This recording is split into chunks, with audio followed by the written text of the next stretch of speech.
twin room option, and an option for an apartment or suite. Breakfast, tea, and coffee breaks and a buffet lunch on the days of the conference are also included. Keshe Foundation Ghana is focused on utilizing plasma technology to solve numerous problems facing the African nation. Come to the New Dawn, Africa's Meteoric Rise and Spaceship Technology Conference in Ghana. Learn about plasma technology and learn how you can participate in spreading the word about it. Together, we can bring freedom to Africa and humanity, and we hope to see you there.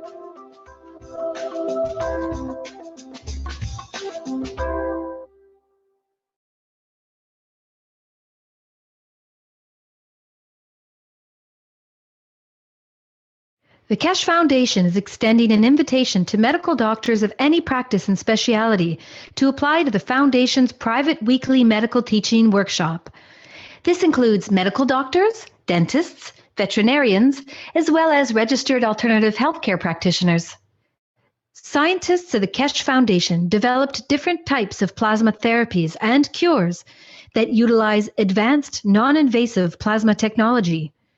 The weekly private medical teaching workshop educates doctors to the plasma science behind the therapies, along with the functionality and operation of revolutionary plasma medical devices. The goal of the private teachings is to add plasma health knowledge to the profound knowledge of medical doctors.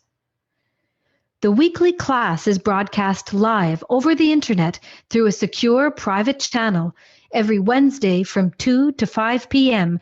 Central European Time. Presently, the class is only offered in English.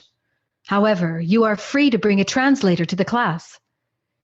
If you can't participate in the live broadcast, you can watch them later at your convenience through a private internet portal. Every patient's case that is discussed in the workshop will be kept anonymous and private. This includes cataloged findings and data gained from the analysis of the patient's health issues. Any medical doctor in the world who wants to participate can do so by sending an email to doctors@spaceshipinstitute.org. In your email, please state your willingness to participate in the medical teaching workshop. If you're planning on bringing a translator to the workshop, please state this in your email as well. After we receive your email, we will contact you with the instructions on how to apply to the workshop. As a part of the application process, applicants who apply, including any translators brought into the workshop, will be required to sign the Keshe Foundation's World Peace Treaty, which can be found at the following web address. All applicants will be required to provide proof of their education and ability to practice medicine, and will also be required to pass an extensive security background check before they are granted access to the teaching workshop. Healthful plasma technology is here, now, the use of which is increasing exponentially on a day-to-day basis on every continent. We encourage you to come and learn about this revolutionary technology. Apply today.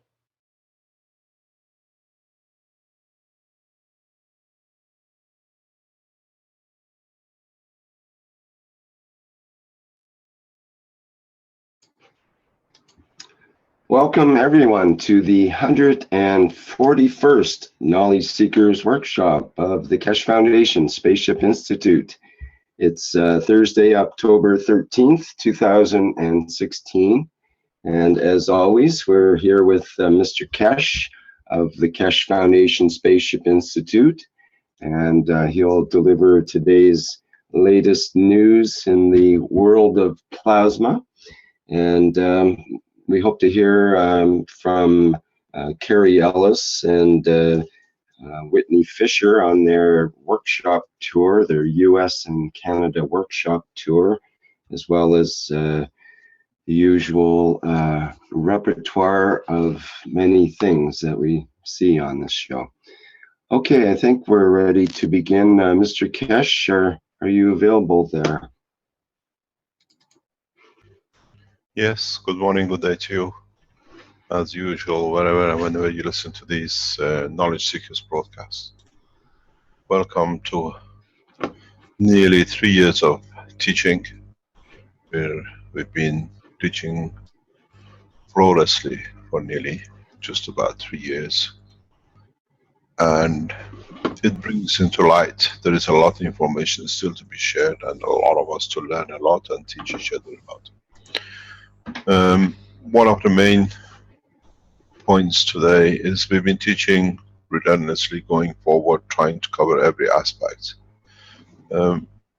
Thus we decided to allow any questions which enlightens us to be asked, and we try to find or try to answer it. And we'll see what's the progress in the background, what is going on, how the technology and the foundation develops. As you have seen, we have a major conference on Monday, Tuesday, Wednesday of next week. This is one of the most important lectures and scientific papers ever be issued by, or beginning of it, of the Keshe Foundation. In the conference, some of the leading African scientists will participate from universities and different institutes. The meeting is as part of the structure of the Keshe Foundation. I have explained this before. I go over it that you understand what it means, this conference, for the foundation and for what is to come in the future. We have brought a new technology, we have brought a new school of thoughts, we have brought a new ethos in the knowledge sharing.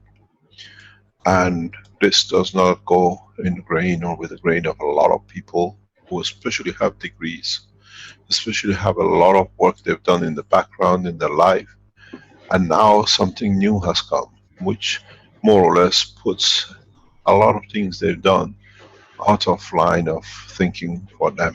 So they have to oppose it. And trying to disperse the knowledge in a correct way, we needed to teach. So we started teaching over 3 years ago, actually over 20 years ago, different kind of teaching started. In that process, we have millions of people around the world who are testing, who are trying, who are developing different aspects of the technology. Some tried even in conferences to mention the Keshe Foundation name as technology, and they were barred from presenting, even as recent of past couple of weeks in the way we hear. We know scientists who had to go around to teach the Keshe Foundation technology without mentioning, because they were told their papers would not be accepted even for their PhDs. This brought us to the point that we saw a huge obstacle in trying to bring the knowledge in a scientific world. So the alternative to it was, now that we have the institute, now that we have several hundred students in different languages, they cannot be crucified, they cannot be castigated because they cannot publish their work. They cannot bring it into public. So what we done, we went to the next step. We organize our own international spaceship technology conferences, where you as public scientists who are joining in as doctors and scientists submit their papers in public arena. We could organize small conferences and just to have a conference, but this wasn't what I call the main objective of the whole process, to bring the knowledge. What we done, we gone a step further. We have invited world leading scientists from Africa to join us, and willingly they have accepted. We expect maybe between 150 to 200 scientists and maybe some public. We are told during the process of the conference, some of the leading politicians will join. The coverage will be heavy by African nations media, and we've been promised that the technology will be dispersed in Africa very rapidly. So on the back of what we've done, now teaching, now students have become teachers, as you've seen many of them in the background in teaching. The workshops, now Keshe Foundation plasma scientists have a platform to submit their work officially as in conferences to the other scientists. We don't ask what's your background, where you come from. We look to listen and learn about the new technology. We look and listen in what more we can add to the knowledge.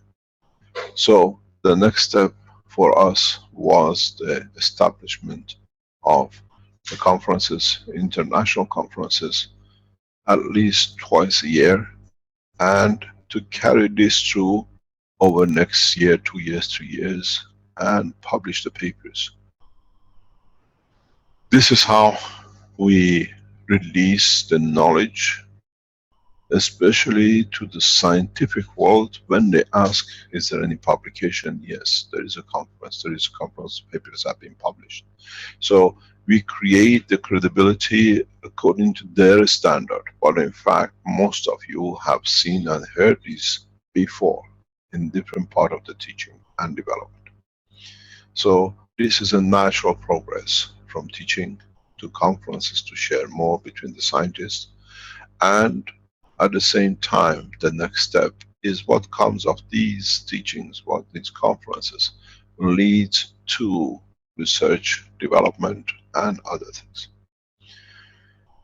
We have come to this point, and the next step to this is how we bring the technology to be taught as it started in different school of thoughts, in different schools and education backgrounds.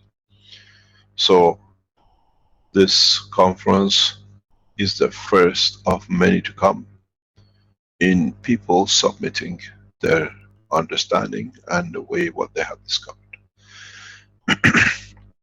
The presentation of this week is mainly by what we call the African Scientists and Technology Development. It will be submitted by the African, what we call scientists of the new plasma technology. And we go across the world. We might bring some other scientists that they do live presentation as they could not come. This will be part of the development of the technology in sharing knowledge. Those scientists who would like to share their knowledge, but they cannot be in position, we use the latest technologies to share, and they submit their papers and their knowledge. Ghana is more or less upon us, and the next call is 29, 30 and 31st of March 2017 in Rome. We have already got a number of doctors we have invited to submit their papers or their finding. We have a number of others who we have invited to join in, and we are in that process. So I would like to thank Benjamin and all the ones in the background in Ghana and across the world, Keshe Foundation, who supported, developed and looked after the nourishment of this conference. It is a very difficult conference to run. First of all, there is a lot of long distance connections, and on the other hand, whoever was to come, they need a lot of injections and other things to look after their care, health. In any case, we will see this conference through with success. We have already been assured of it. Benjamin is in Ghana. He will deliver it. He will see it through. And others from the Keshe Foundation who are on their way, and they will arrive in the next few days in Accra to see and support the technology and its development and its spreading of the knowledge.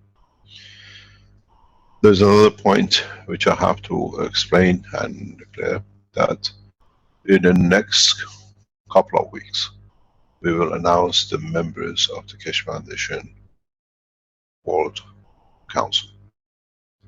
These are the 6 people who have, we, according to the ethos of the Keshe Foundation, understood the technology at the same time have been serving and looking after the spread of the knowledge in a correct way, and in so many ways they have been the pioneers, and they have been the people in the background working hard in different aspects of technology. 3 of the members have already accepted. Hopefully by next week we'll receive confirmation from the other 3, and we will announce the World Council. You got to understand, we do not call it world government. Man does not needed to be governed anymore. Man needs to be consulted with, that he can add from his soul and physicality to the elevation of the other man. So we do not call it the world government, we call it the World Council. And the Council's job is and will become part of the structure of literally looking after every individual in different aspects. Most of the Keshe Foundation supporters know some or most of these people. We have not gone, and the situation which we have set is not by election that we elect. We ask if their soul and the physicality is in the state of serving humanity for the betterment of mankind. And strange enough, one of the first ones I called, he said yes, why not? It's a privilege. So we have set up, as we said, the Universal Council, which acts as of the Parliament, and we set the leadership of the planet. In time will not be election, but there will be selection of the souls and desire to serve humanity. In the first step, we have requested if they would like to support through their souls the elevation of the humanity to a new standard, where the leaders work across and with each other to improve the humanity and bring peace across mankind in every shape or form and the planet. In the next couple of weeks, you will meet the World Council. They will introduce to them. They will explain to you what is the thought and what is their wish. And if you are of the school of thought of the Keshe Foundation, you will find you follow the direction, the course for humanity which is laid out by their wishes. There is no rules passed that you can break it. The rules is judged by your soul and your conduct. We are on the process of setting up of the what I call police or protection units of the council, and our commercial, what we call economical arm, is on its way to complete. In the coming time we announce the Keshe Foundation banking system. In this process we are setting up the world government aside from the World Council. We'll see in time that the process will set itself in very rapidly, because you cannot fight a man who is a member of the World Council who wishes nothing but peace and provides the tools of peace and comfort of the man. The only person who will fight this situation is the man which aggression is part of his character. And we know how to handle with those as well. We know how to deal with them, not by fighting, but by elevating their souls to the level that they understand their position.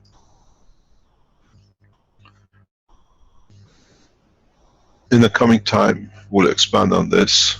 The Universal Council will join us in the coming time into public meetings where the councils will come out of their, what I call, the shell of being the Universal Council members, and on a regular basis we hear the wishes of them, which when it resonates with our souls, we will carry it out and it brings us peace.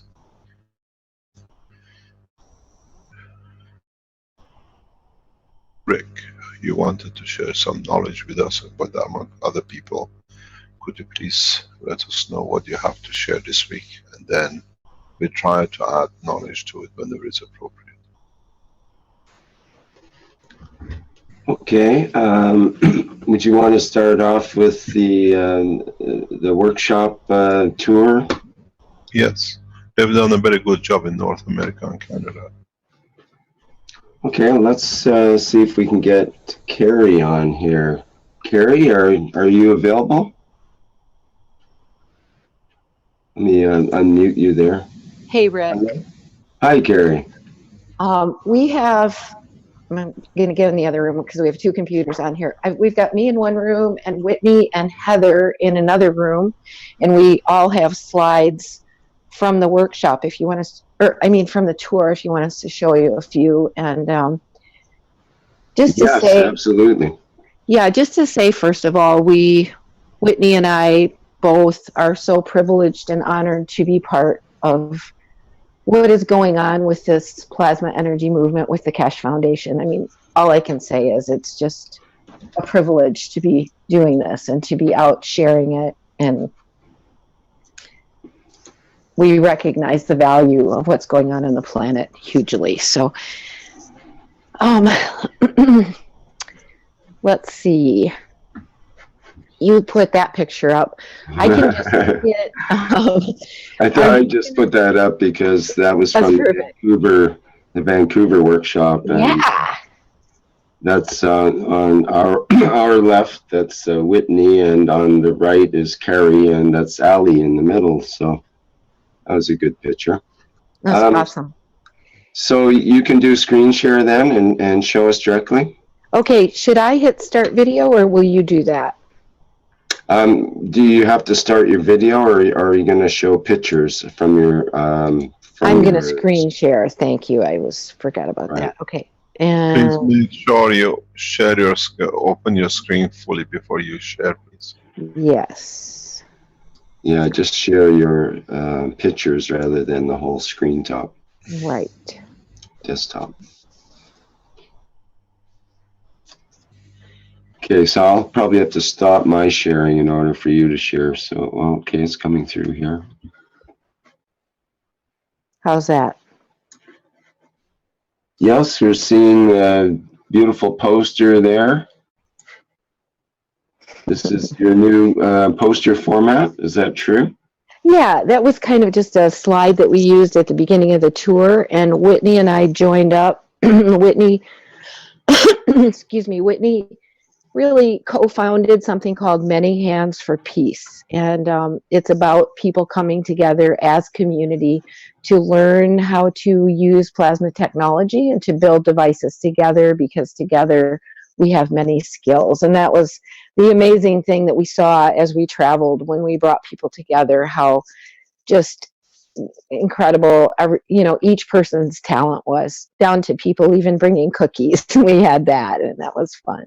So and then 21st Century Superhuman is kind of my background, my book, my teaching, and so I've been out teaching that, and so we kind of blended those two things together. And I'll just zip through some of these slides. I just put an overview in here. I basically started out in Florida and drove across the country, and it was like something just said to me, take plasma across North America. The kind of craziness was going on with the election, and it just felt like we needed more plasma energy in North America. So I just listened. This little voice said, just drive it across. And as I left and Mrs. Keshe realized what was going on, she messaged me and said, please take GANs to Standing Rock. And I had already really wanted to do that. So I carried a lot of things in my vehicle and had many amazing experiences because of it. I had a lot of GANs with me in different forms, in balls and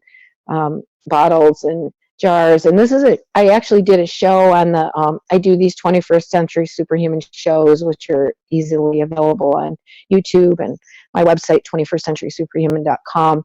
But this is about that story of bringing the GANs to Standing Rock. And also, one of the things that gets talked about in the plasma technology is how we can see, bolts of lightning, bolts of light, and rainbows and plasma light. And after I went to Standing Rock, I was driving through eastern Montana, and I went through this valley, and I literally saw, probably 30 to 50 rainbows. It was just one after another after another. And I felt like we just amplified the plasmatic field. And there were some really amazing people that I met in the journey to bring this to Standing Rock. And I also talked to other people who were choosing to do the same thing. And I was asked not to really talk too much about it personally by the people who took it, but it felt like a huge blessing. A woman and I just stood there with tears in our eyes, and I just was able to tell her many of us in the world are standing with them. And she was Can I interrupt? Yes, Could please. you explain about the Standing Rock? Because a lot of people don't know what it is. Okay. It's a place where many, many people have gathered. I don't even know what the numbers are right now, but predominantly Native American people, but many others have gone to join them because there isn't, one of the big oil companies is attempting to put a pipeline through incredibly pristine, beautiful country. It will pollute 4 giant rivers if that is done. And it's that, the people are standing up and saying, we don't want this to be done on planet Earth anymore. And the corporate culture is attempting to push its way through. So it's been a very important movement, I think, of the voice of the people for planet Earth.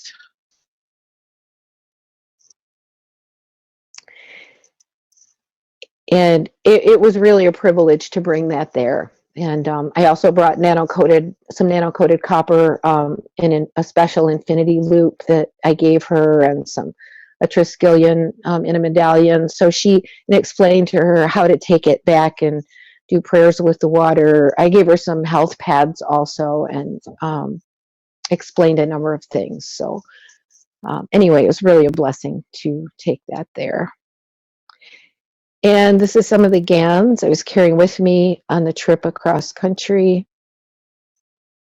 And as I got out to Montana, Whitney, the day before I got there, and I got there a day late because of going to Standing Rock, she had set up to participate in a festival of peace at this Garden of 1,000 Buddhas. And we seemed to end up kind of right near Buddhist centers as we've been doing this tour. So Carolyn DeAngelis came out there and joined her on that. And I don't really have pictures of them doing that, but it was really a beautiful Buddhist center.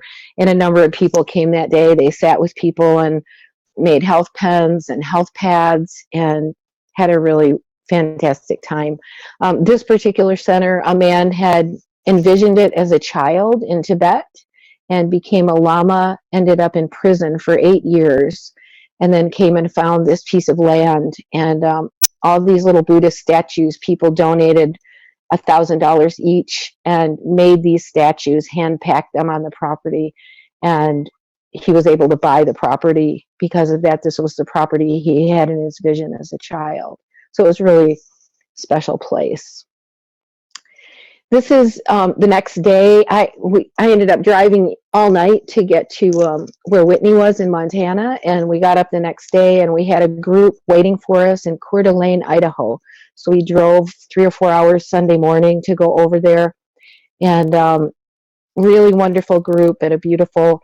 Each of these groups has been so amazing, and this is kind of just a little bit about what our workshops look like.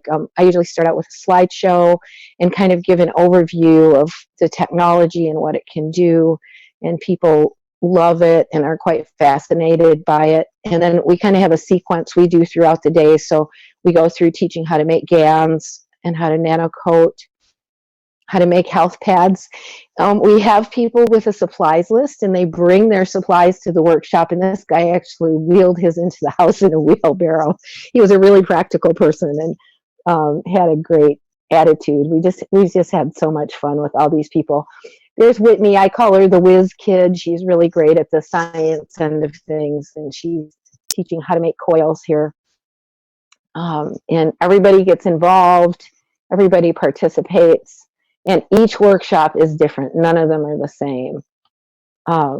Just all kinds of people, all ages, more slides. And we had these amazing people here. Each one kind of speaks up, and each one has talents and abilities that they bring to the table. And part of what we're doing as we share this is helping them realize the talents that they have in their own community, that it's not just us, but it's them. And we're trying to ignite them with the idea of wanting to go forward and continue this together as a group. And we feel that we've kind of accomplished that every place that we've been. This was the second weekend with this same group. The first weekend we did slideshow, health pads, health pens, nano coating, and GANs. And then the second weekend we did power units and car units, and building all the parts and pieces of those, and learning how to wire coils together, and kind of getting a feel and an understanding for how this all works. Really wonderful bunch. Then we went up to Canada and hung out with JC for a day, and he actually taught us a bunch of really interesting, kind of more finer details about how things go together. It was a very helpful time to spend, and we had been making coils for a car unit for me as we traveled, and this was them sitting on a register nano coating, kind of like on the go. And I actually put these coils on some ice water to see what kind of a plasmatic field they would make, because we always teach this in our groups. And then JC actually helped Whitney put the car unit together, and they made a video of how they did it, which was great. And that's kind of the pieces going together. This is the Columbia River out near where JC lives. And one of the things we have chosen to do on this entire tour is every time we stop at a location, we're carrying ocean GANs with us from the Dead Sea, from the Gulf of Mexico, and now from the Pacific. And they all go into a mixed ocean GANs, sea GANs. And we put some of that GANs water into the water at the location where we are, and ask for the blessing of peace to be on planet Earth. And we invite all of our groups to do that with us. We bless the water, the GANs that we're mixing as we go with all the GANs from different places. And so we did this with JC, and put a rock in a sock, and put some GANs, about a little bottle of GANs in there, and threw it in the river, and did our prayers of peace. And we went from where JC was over to all the way to Vancouver Island. We never planned at the beginning of this trip we'd go all the way to the west coast of Canada, but the universe had other things in mind and led us that way. Rick invited us to come to Vancouver Island, and there we are with him. Really great fun to meet him in person, meet each person in person. And as we got there, we invited Rick to speak, and so he spoke about the Keshe Foundation and his vision for what he's doing. Wonderful group, and behind, on the background there, you can see a banner that some of the kids on one of the islands made for world peace. And this was a theme that we talked about as we went. These are some of the ladies that put this workshop together for us. Rick brought us t-shirts with the Keshe Foundation logo on them, and which we really enjoyed. And these ladies worked really hard to put this together. The lady on the left met Mr. Keshe 20 years ago, and knew that he was bringing something amazing into the world. And so it was just so neat, the people we met along the way. This is a really beautiful poster they made before we got there. What's she holding? It's an ingredient in a plasma generator. I mean, it's creativity and the beauty of how these people are sharing these things. Somebody having fun with the coils. And as Rick said, we've seen plenty of pictures of coils, but it's amazing to see a whole group of people get together and do this, work together, run the drills together, handle the wires. Speaking of drills, you guys had 7 drills there for 16 people, and at some points, I think all of them were going. Like, everybody's hands were busy all the time and helping each other and so on. It was quite amazing, actually. It was. It's such a great feeling when you're in a room like that. And each group turns out differently. They're never the same. And these guys are using a wooden jig on the right that JC made a couple of those for us when we were up with him, and those were great to carry with us and to run the wire and the drill mandrels through. Everybody working together, Just so much fun, so heartwarming. And then we went on from Vancouver Island to Vancouver, and this was a guy who had messaged us and said, "Please come to Vancouver." And there was a lady named Jean, who's not in the picture, but he and she worked on this together, Rainy Vancouver. And of course, since we were in Vancouver, we invited Ollie, and he came and he spoke about the Universal Council and spent the morning with us on Sunday morning. It's really great. Just so great to meet each person in person who we've been working with. We actually had some people from other parts of the world who were here at this workshop. It was small but very powerful. We felt there was a really major reason we were in Vancouver as kind of a hub where a lot of people come and go from different places in the world, kind of setting that frequency in place of plasma. We started some sayings that were bring the plasma to the people. I think one of our people started that, and plasma for peace. The lady on the right actually followed us from Vancouver Island to Vancouver and came to both workshops where these kids show up and they were talking about and asking about GANs. Here's this group making health pads. Just so much fun to get people, playing together and all this stuff. And it's like they almost can't wait to get going. A treat, what fun, what a blessing and an honor to just be out sharing such amazing information in the world.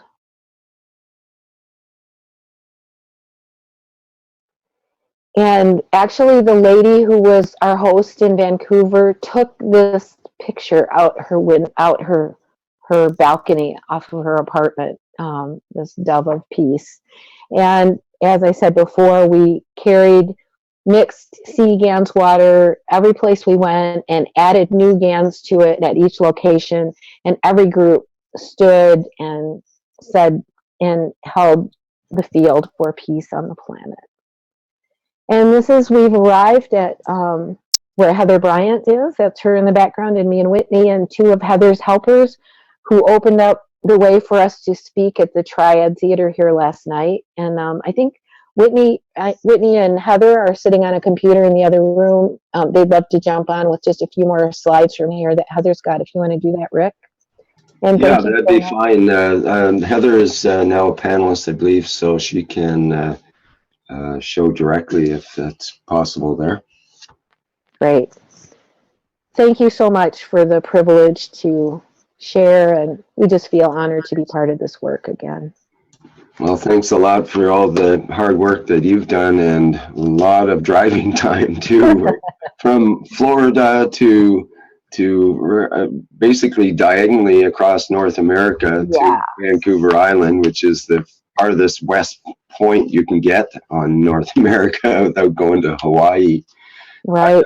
I live a couple of kilometers from the farthest west point, so it's interesting. And now you're on your way back, basically. Where's your end result going to? Well, it's amazing because people have been opening up the doors and inviting us and, going out and making things happen. We're going from here to Portland to Ashland and Eugene, Oregon, and then to possibly Sedona and then Colorado. And literally, Whitney and I are starting to get invitations from other countries. I got an invitation to South Africa today, and she's talking to somebody in Norway. So we're trying to get it so that each of us knows how to teach. We each have different skills, kind of, but we're learning from traveling together so that we could teach, everything that each other does. We're really doing this on a shoestring. We set off we both have kind of given our lives and given up a lot of our possessions in order to just walk the earth and help with this awakening process. And we're just doing what we're doing by donation. We put a suggested donation amount, which is very moderate, on the workshops. And but we also say, don't let not having money keep you from coming. Please donate what you can to help this journey keep going. And we find that our needs are being provided, and we're very grateful. Very well, and we're well taken care of. We've been staying with wonderful people along the way, and it's just a really beautiful way to be doing this work at this time. And you know, neither one of us are new to this. I've been teaching workshops for many years and on awakening topics, and Whitney was part of the One People's movement when that happened a few years ago. So we've both had a little practice at doing this before, but we have a really deep love for this teaching and are just grateful to be out here helping share it. Speaking of sharing, is there a picture or something you want to share there, or is the sharing done? Zoom. I think Here. It's just Heather. Okay. There we go. Thank you, Heather. This is Heather and Whitney. We're in the other room. Hello, everyone. Hi. So I just, I've got two different files, and I'll just go through this one real quickly just to back up from Arizona a week ago, because I wanted to show all the awesome co-creation that we did with the people there in the Keshe Manufacturing in Arizona participating. And then we'll do a show of what we did with Carrie and Whitney the other night. That was last night. Oh my gosh, it was last night. So we figured out how to make GANs in a hotel. So and you know, you've used the do not disturb sign because the maids would probably go, what the? You know, so it was, you know, part of a 3-day retreat that we were there for anyways. And then they asked us to do a Keshe technology information clinic and do it yourself, teach them how to make patches and pins. And everybody just came together and co-created a beautiful thing. This is David Contreras, who's working with the Keshe Manufacturing in Arizona. He came in and brought a lot of his things that he's working on. He gifted a beautiful little car unit to me that I have yet to put in there, and really answered a lot of questions with the people there. And of course, John came and also participated, helped us with the tables and, oh, sorry. Yeah, yeah we had to do some of that too. And so, you know, we had a table where we were showing them how to make 3 kinds of GANs with that trifecta method that we've put together these little kits for. We had a patch table where people could put together their patches, and back there they're making their nano pins. And it was a really nice group. It was in a beautiful place right there in Scottsdale. And of course we plasmified all the water there. It's a beautiful oasis, like 20 acres full of fountains and things. So it was just funny that they had, you know, H2 oasis, and then we were we were plasmifying all the water. And I know they've already shown this picture online, so I didn't take any pictures while I was there, but they gave us a beautiful tour of what's going on with the Keshe Manufacturing there. And that's my trifecta kit that I worked out so that I could give the participants of our program a way to take home a set, and they could make the 3 GANs when they get home. And it was after that event. So, okay, let me go ahead and close that one. I'm gonna stop share in case my screen comes up, and let me bring up the file for last night, which is right over here. Okay. What's that doing? Did you want to say anything, Whitney, while I bring that up? Yeah, so this is Whitney. Hello, everyone. I've been here in the background for a year now, but haven't been able to participate really on the workshops live, or because I haven't had internet or the tools at the right time. But I have been here learning and learning how to wind coils and everything. And it's just a wonderful thing to be able to share that with so many people. And as we've been traveling, it almost brings tears to my eyes how amazing our workshops have really turned out, with the love that is in the room by the end of the workshop, and the togetherness that we feel, the unity that everyone feels when we spent hours and hours together and we've done time, and it's turned into a real adult playtime. It's wonderful, and even with the kids there, but to be engaged in making something together is just a fun process that not a lot of people have the opportunity to experience now. So the workshops are just so fully complete. There's so many different aspects that they take care of as far as the concerns of what a human is. You know, there's playfulness, there's information, there's engaged with people, and we're looking at each other face to face, we're hugging. There's a lot of unity going on with these workshops, and I'm really honored to be a part of it, and I'm very grateful to the Keshe Foundation for releasing this technology. When I'm sure I resonated like many people that this was a way that we are going to fulfill on all of our mutual concern to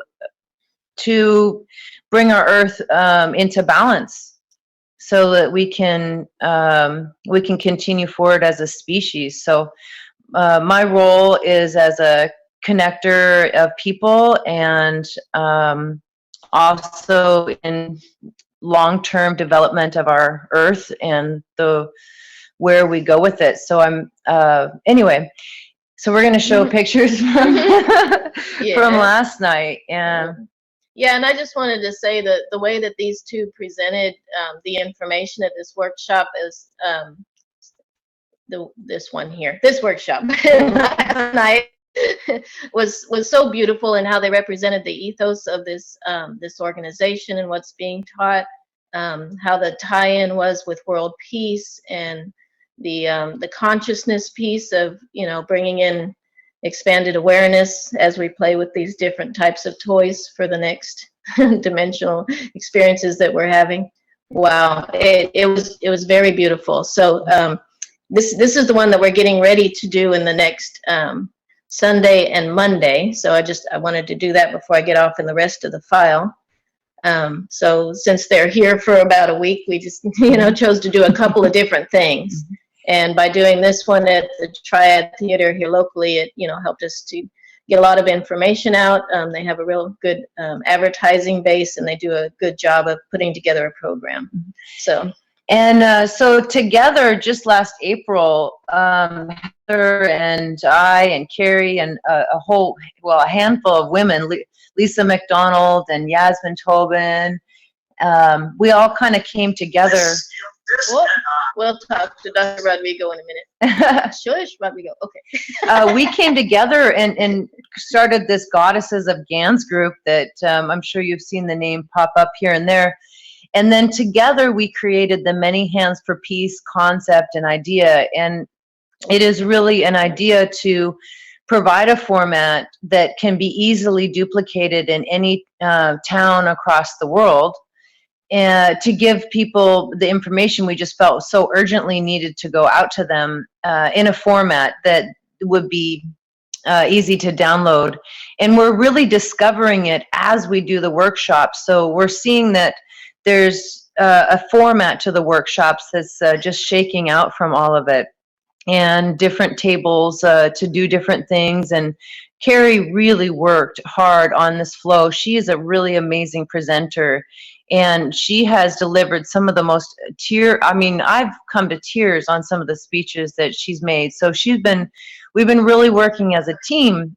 She's really wonderful at delivering a broad perspective overview that ties into, you know, far more than just the technology, but what we're really doing on Earth together as a species right now. And so we're really teaming up really well. And I grew up with a lot of construction background, and I enjoy making things. And so I've been leading more of the physical doing part of it, as far as showing people how to do things. And I still have a lot of questions of my own, but really the stop with JC was really wonderful to be able to get some questions answered in that respects. But we're really just starting with basics, because, you know, if we could build everything in a day, we would. We really tried. And we had the Vancouver workshop was 12 hours long, and we really got a lot done. It was awesome. I still feel like I want to spend more time with everybody that we've met so far. So anyway, there's my little bit on it. And there's Whitney and Dr. Rodrigo's unit. Yes, and this, okay, I really would like everyone in the world to build these. so I'm very energy sensitive, and I can feel gravitational magnetical fields. I can feel a lot of things. And standing in Mr. Rodrigo's device here, I don't even want to call it a device, because it's so much more than that. He calls it the bridge. The bridge, there we go, in the bridge here, that it felt like 20 people standing around sending energy work all at one time. And I had 10 minutes of time, and it was the most beautiful 10 minutes. And then really I can still feel the energy working on me now. So I'm very appreciative of what Dr. Rodrigo has created here.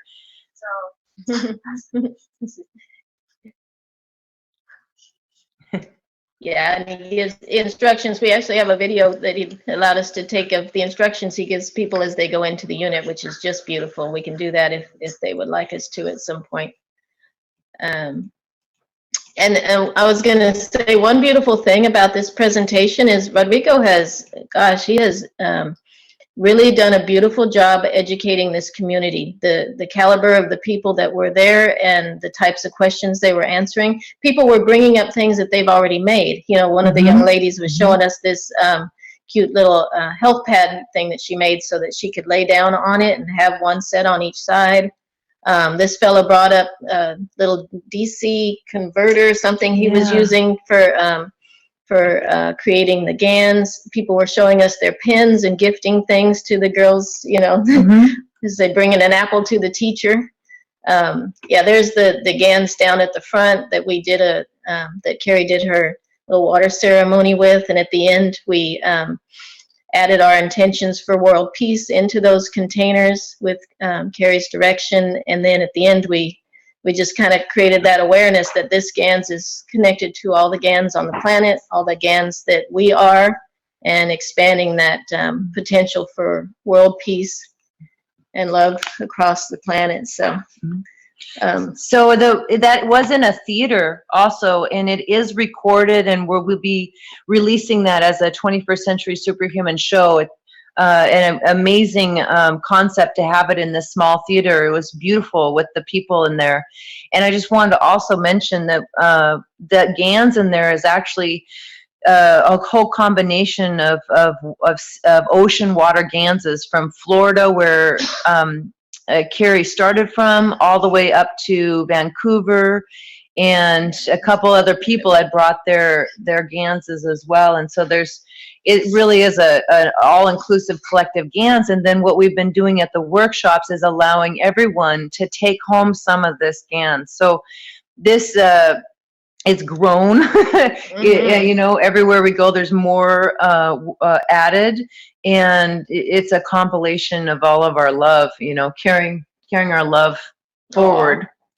Oh, and one exciting thing, we went around, you know, trying to put up posters in town today, and you know, putting them in the different shops and restaurants and things. And then we've gone into a couple of them where they either already had the flyers or were already using the technology. Yeah. Like this lady who's has a business for like a health spa type of a place, and she showed us all the places in her facility she's already using the technology. But this was like a vial of GANs. It was amazing. We're there to tell her about plasma technology. She says, "Oh, we're already incorporating it." She puts it in her water. To the people that are coming in. She has a hyperbaric chamber, so Whitney and I were talking to her about how to maybe incorporate that by wrapping a CO2 tube around the tube that's going into the hyperbaric chamber. I mean, she was already doing a lot of things anyways, but you know, what a beautiful thing. It's like we're almost entering the next step of this, where people are actually using it to begin with, and you know, and just have a smile on their face and say, yeah, I know what you're talking about. You know, as you walk into their shop, it's like, yes. And yes. Last night, there was a gentleman at the theater that had turned his medications into a GANs, and he was wearing them duct taped around a cord on his neck. And so and he's now, after 15 years, has reduced taking his medication to one every 4 days instead, and now has less hunger, because then he has another tube on his little necklace or cord around his neck with his food GANs. And so what we're also discovering as we go and hold these workshops is the amazing work that people have been doing. So it sounds, you know, until we go connect with people, we don't really realize there are a lot of people working with this technology already in their homes. It doesn't come out until they're coming together. And this expose that's going to be on Sunday, I think is going to be fantastic, because there's a gentleman that has created some kind of large device. Yeah, it says 7 feet across. 7 feet across, and he's working very diligently to finish it by this weekend. And so we're finding out more and more, and we're hoping to really report on that. It's been such a fast journey. Carrie is excellent at getting pictures out on the internet. And now that we're with internet a little bit more consistently, it's easier to get more pictures out there too. But we've been really working to get pictures, as many pictures as possible of the journey out to everyone, so that they can see what's going on and become more intrigued and interested. The other part is that we've also been finding out is how to really bridge the explanation of what this technology is to different groups, and to grab their attention, because a poster that says, plasma energy devices is not always going to grab people's attention. So we're finding new ways of being able to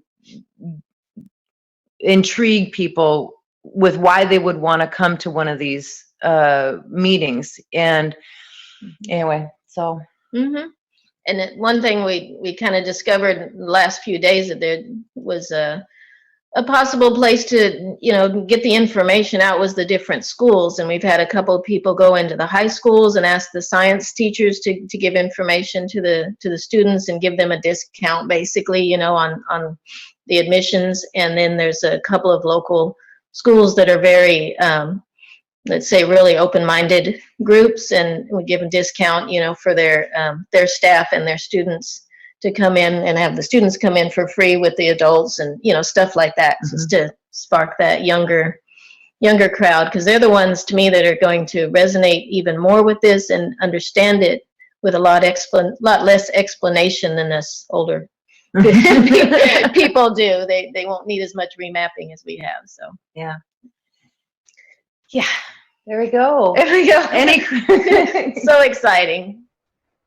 Fantastic. Thank you so much for the pictures and for the enthusiastic words as well. It gives us, gives everybody a good, a good idea what it's like out there doing these workshops and so on. Absolutely, highly recommend it to people, to just get a group of people in there, together and just start. Yes. We already know so much more than the person that hasn't been studying for a year. So just start somewhere. It's not too incredibly difficult. We're just us, and everybody has been very satisfied with the workshops this far. Yeah. So we're not teaching advanced teaching. This is, a good base. Yep. Right. Well, I think perhaps Mr. Kesh will have something to say about how the workshop format is going with the Kesh Foundation as well. I think Farad would, I don't know if he's here right now, but he also would be able to tell us something about that, perhaps. Are we done the pictures? Yes, that's what we have. Oh, sorry. Okay, that's great. And let's see if there is any questions and any comments from Mr. Kesh, and see if there's something else that wants to be presented there. Thank you very much. It's very interesting. It's fascinating. I've been following your trip, especially when you went to the Indian tribes, and in so many ways you're spreading the knowledge, and in a way you find and gain a lot of knowledge yourself. We've seen this process has started because people see no other solution but to teach. The more we teach, the more taboo goes away from what it could be, what it is. The interesting point is the way you approached it, the way you humbly go and read, and they reach the others. There is a problem with running workshops and that is to get carried away with it. And it seems that you have managed to keep a balance. And in any shape or form you do anything, will follow you. I am constantly aware of every move you make, because I get your reports or your communication from Caroline under my nose. Look where they are, see what they've done. They've been to the Indian tribes and they've spreaded it. And so everything you do, I have a full knowledge of in a way. I don't miss any of your communications. Caroline makes sure of that. In so many ways, our soul is with you. You're spreading the knowledge for peace. And it takes time. We have reached a point in the next few weeks, a lot of people will see it, that as I always said, and a lot of people have problem with it, our technology will come out through its peaceful application, and we see it. I've been privileged in past 24 hours to meet some of the most highly educated nuclear physicists, a large number of them, and it was a pleasure to see how easily nuclear physicists understand the plasma. Their understanding that what I said, and its approach, if you're a nuclear physicist, you understand it very easily. If you're of the school of thought of plasma physics, unless there is something wrong with the patent you've written. And I explained to them very simply, we fought with matter for centuries and thousands of years. We couldn't manipulate it anymore. The maximum we got, we made alloys, and the maximum we got out of them was tangibility of something to hold on to or being able to see. In chemistry, we mix things together, and that's as far as we got. When we brought in the atom some less than 100 years ago, it was something new. We had to accept it, and so it was a novel thing. And people, because of Hiroshima bomb, they got respect for it. The respect came out of fear, but not from the knowledge. Then we moved into nuclear. We went deeper into the science of the plasma, of the creation. And this brought us an insight. But in fact, one of the biggest problems with the nuclear industry is we are misrepresented. As nuclear physicists, we are heavily misrepresented. In a way, again, the power of devastation has brought fear and respect. And this should not be. And I explained to these nuclear physicists very simply that the plasma is different. The plasma is peaceful. The plasma shows its power, but with no fear. And us as nuclear physicists have got to change the position that we are not respected out of the fear of what we bring. But now we should be respected out of the pleasure we bring with plasma. And what you've shown clearly shows that. When you walk into a shop and they're using plasma and they already know about it because of Dr. Rodriguez and the others in the environment, in the area, it shows it has resonated with people. People have understood this application. People understand its energy. And this is what we're looking for. This is where it comes, the pleasure of it, that the other side of it doesn't become acceptable. It's a knife which cuts both sides. If you use it the wrong way, you can harm yourself. But if you use it the right way, you can give pleasure to others in elevation of the knowledge. And what I've seen, what you've been doing in past few weeks, as I see it every day and every morning and night with Caroline, they are there, they've done this, they gave it to the Indians, they've done this, they're working shop. And always bless your souls. And I said, I hope we could give you more. The position with the workshop is, we see some people are abusing workshops as a way to gain money and earn money. And this cannot be done. We've seen a number of people have got on the bandwagon like before with other technologies, and just looking at workshops as a way to make a living and money and doesn't matter whatever. This cannot happen. You will lose your rights very soon. You will understand how. We do not implement, but understand when you run these workshops, the way we see with these gorgeous ladies, is do it with sincerity to pass the knowledge. And then you'll find out, as they said, the way of living will come with it. But we've seen abuse already with a couple of people that they just ransack, they're just there to make you feel coils and teach. And we warn, and then we go out with the names that this cannot be done. Use the technology to pass the knowledge. Don't look at the technology that you have something on top of it. Teach that they can do and they see the benefit. Don't teach that they see this is another, what they call it, misrepresentation of the science by one person, because they see the rest of the knowledge, they go and they add it up themselves. Teaching has to be thorough, teaching has to be in depth, that they understand with it. I asked the people who are going to be present in Ghana to put out leaflets, World Peace Treaty, that to be signed by anyone who attends it. And I hope it'll be there and it'll be done. The same thing with all of the courses you do, all the teachings you do. Primarily, when you start teaching, let them sign themselves into peace. And you'll find out you have already the souls which are there in agreement. Don't just go in and just do a workshop. Not for them to see something new that they'll be interested and excited, understand the commitment with using the technology. The reason a lot of people find peace with this is because in most of the production of CO2s, you create some zinc. And in the production of the zinc, you find relevance with the emotion of the man. So you literally support the, what I call the emotion.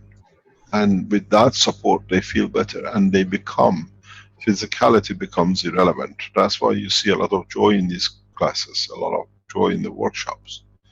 Because you are physically handling a material which is physically touches your emotion. If you have made a nano-coated copper coil and you put a GaNs on it, 99.99% you have added zinc oxide to it, which is the strength of the emotion of the man. This is why it's not just that everything looks peaceful and everybody is happy. It's because in that process, you instantaneously feed the emotion. You satisfy most of the emotion. And this is important. As part of the teaching, if you understand, you can add a new dimension to the teaching. We've been through this before. I would like to add this because I added this to the knowledge again yesterday in the private teachings to the doctors. And maybe a lot of you will see a breakthrough in through this. Can I share the screen, please? Go ahead, Mr. Keshe.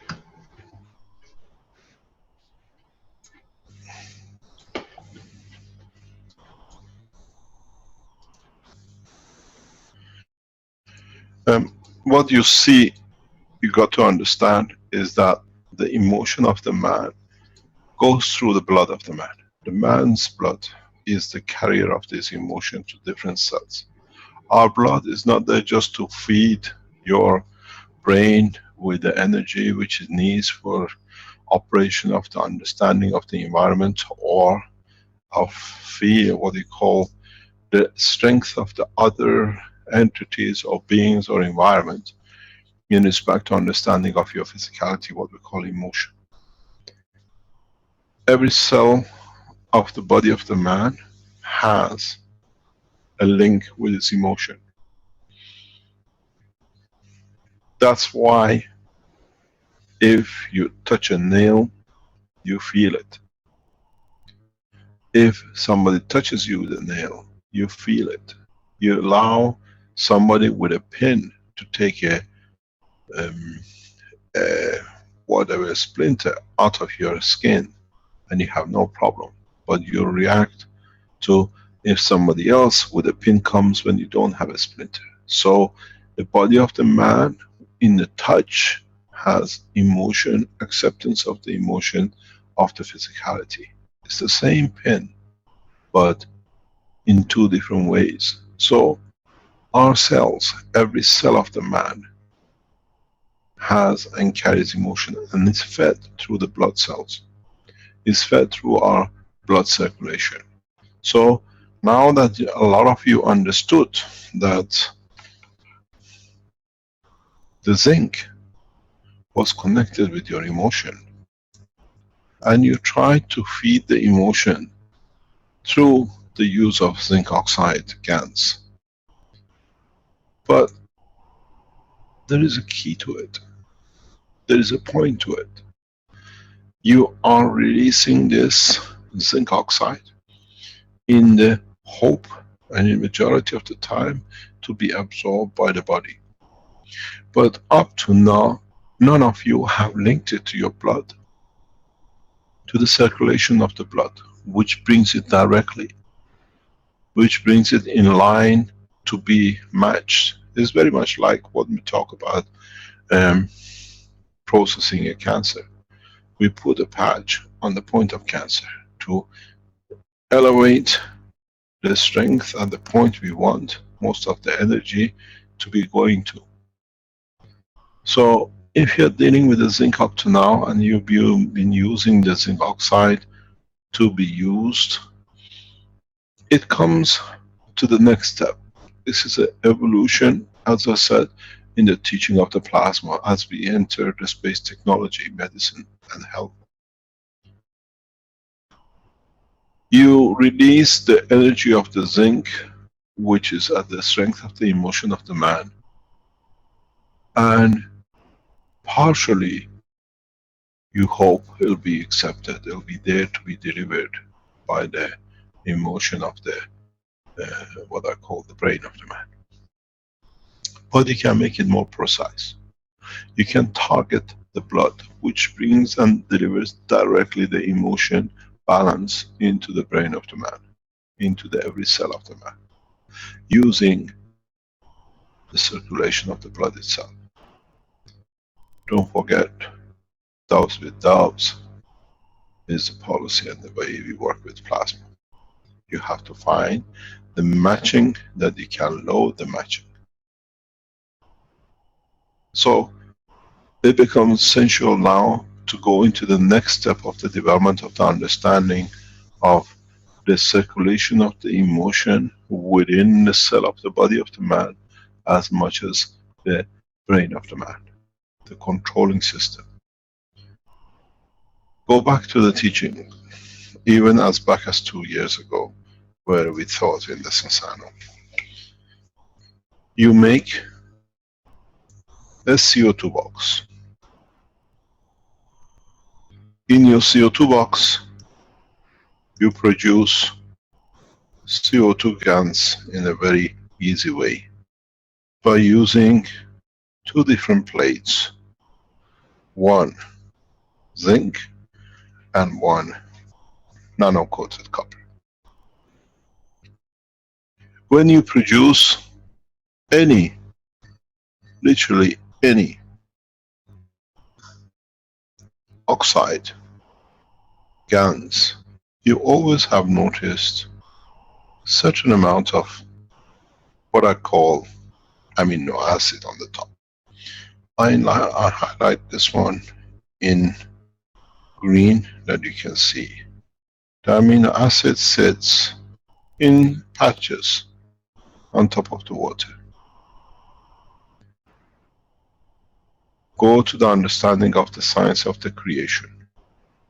Amino acid is connection to the atmosphere of this planet in respect to the what we call the physical part, which is the solid part. You bring the gaseous part on top of the what we call the liquid in conjunction with the environment which you have created with salt and water here. What you've seen up to now, what you have created, has been enormous amount of what you call CO2 gas at the bottom.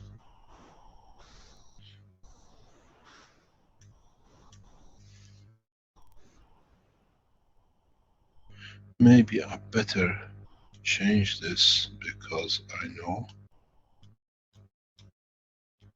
then you understand why. I change the color. I change it to this color. You have the CO2.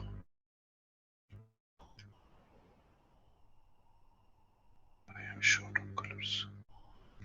Okay, let's do it this way. You have the CO2 at the bottom, gas. You have created the amino acid on the top.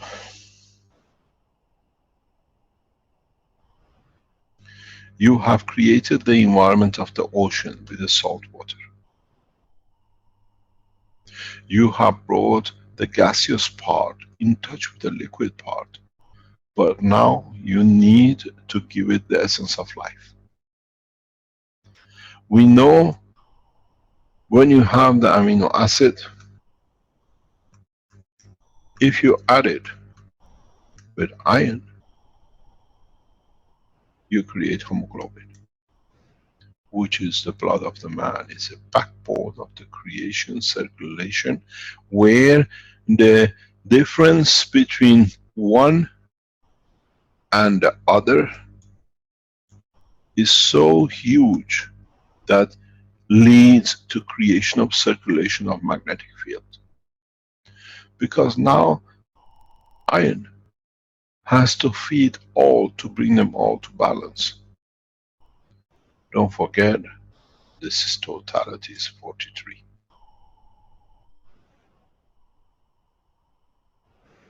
Now, it should be very easy, if you understood this, to get yourself a piece of iron, nano-coated, or better, a rusted iron piece, which sits and connects itself to the CO2. The gaseous which has changed itself into the matter state. And what's going to happen? As the nano-coated iron in energy touches the salt, comes in touch with protein, the amino acid, in the presence of the flow of a current in this structure, in the plasmatic condition, what you will see is creation of hemoglobin. It will drip down what you call blood. And now you have created more or less a pure amino acid connected to iron, or what you call hemoglobin. It fits any blood type, more or less, because it's pure. It's still in the virgin state. It has not orientated to the need of the structure of evolution of the land. Don't forget, this was copper and this was zinc. This amino acid here has emotion capability of the physicality, which is the muscle tissues, because you dictated the copper. If in another set you put zinc nano-coated and a zinc non-nano-coated, as you've seen through your experiments, you collected again GaNs of zinc oxide, but the same way you've been producing amino acid, you've seen the fat. Now, if you put again the iron here and drop it down all the way to the GANS level, you still will produce hemoglobin. This time at the strength of the emotion.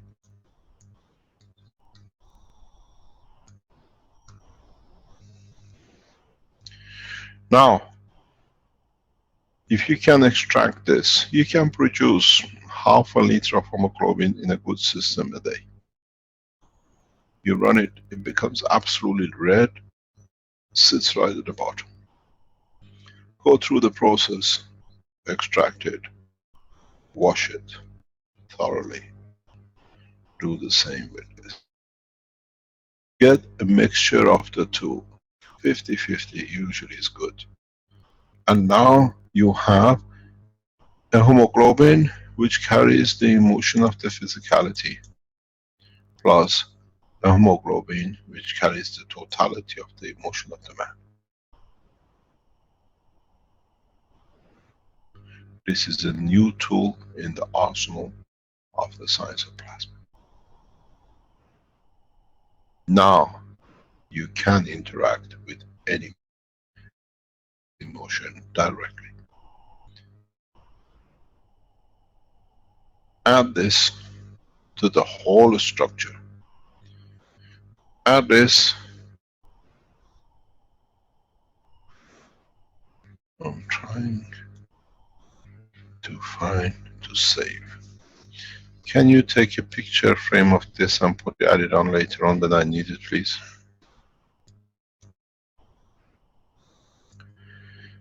So now you have a new tool, a new way, a new understanding of how to play direct.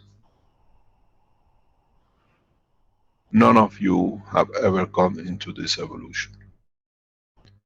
If you're dealing with disease of the man, you have to understand the emotion of the disease too. And you cannot do it without hemoglobin. You'll find this is a fast track into the job of bringing the change in the structure. What you need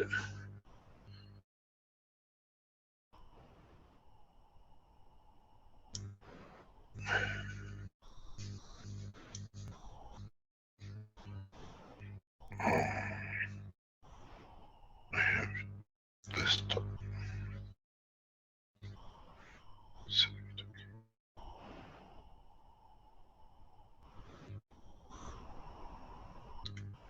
So what you need with this is to understand how to utilize it.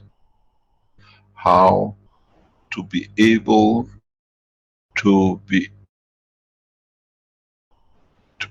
change a lot of things in the whole structure. So what you need is to add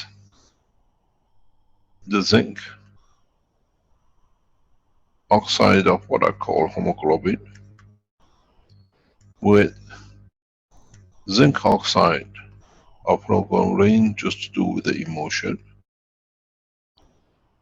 and take this mixture and add to your CO2.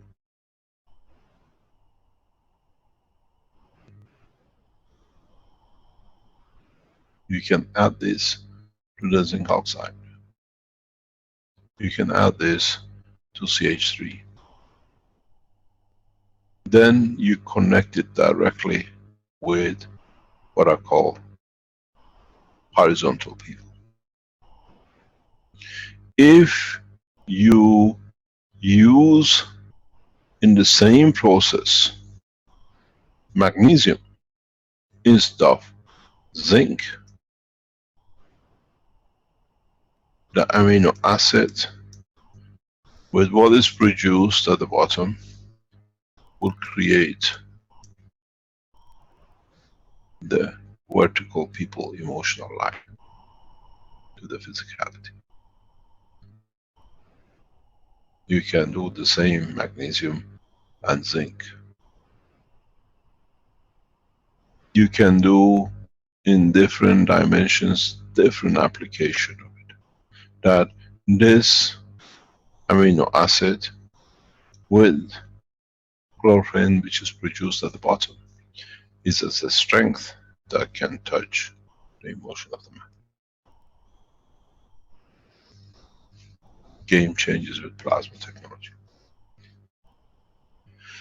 Game changes because now you can directly interact and use it.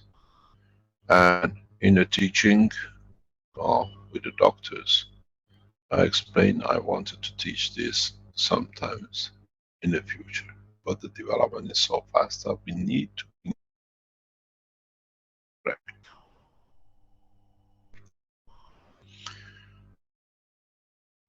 When you put this mixture of 1 and 2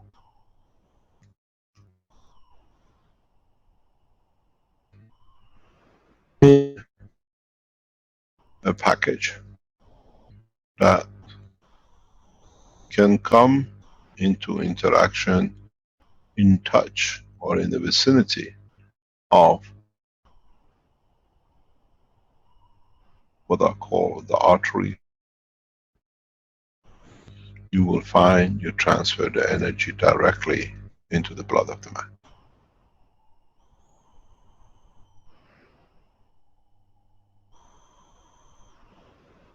The blood,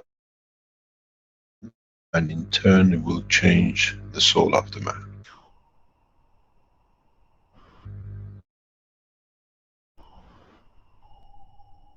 Place another at the ratio of 3. You can use it as an injection. You don't need needles to deliver energy into the blood circulation. This is part of injection of energy. And if he needs it, he'll take it, accepts it, and elevates it. You reach every cell within a matter of minutes by the circulation of the blood. You choose the vein. Is it on a feedback or is it on the way out to feed? You dictate the condition of the state of the emotion of the man. Now,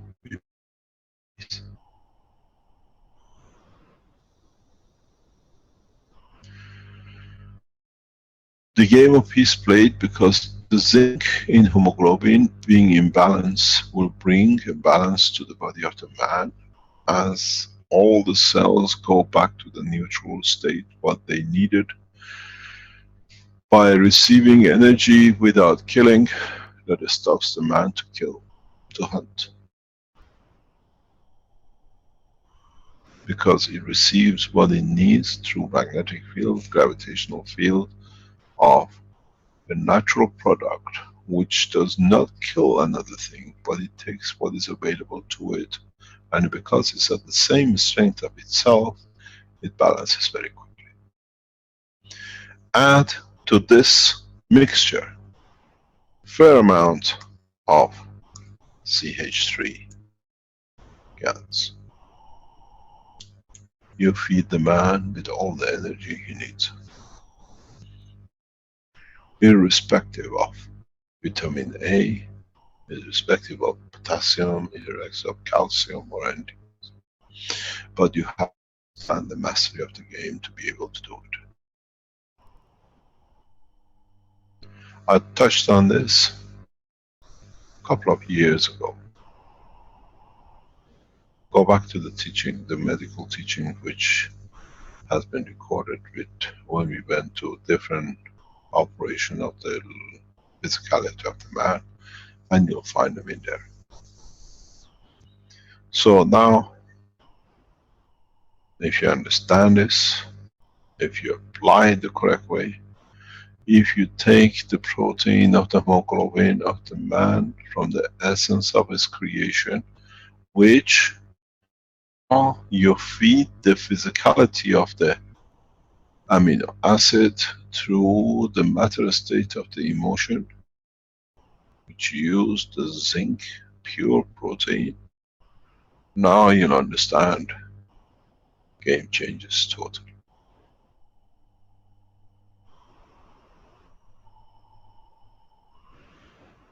Diseases become irrelevant because they have to find a balance. If you handle it the right way, it becomes irrelevant. And this is the only way that in a coming time, bacteria, microbes can be handled. You've seen with the tests with different organizations, from the plasma of the GANs, we managed to handle the viruses. But now, there was a big problem.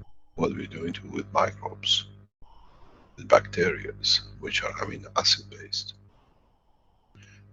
This is the key to it. This is one of the ways, for example, you handle malaria. Malaria is a living thing, it's a parasite. It's not a virus. You will not find much effective process through pure CO2. Some cases you do. But now that you added the energy of the amino acid, you'll find out it's the first time you have a tool to be able to change the characteristics that your system can handle any viruses and any bacteria or any microbes. This is a natural antibiotic. But you have to understand how to apply it. You have to understand now you deal with the body of the man and you can pinpoint it to the point of infection. Because now you directly deal with amino acid, with the cell.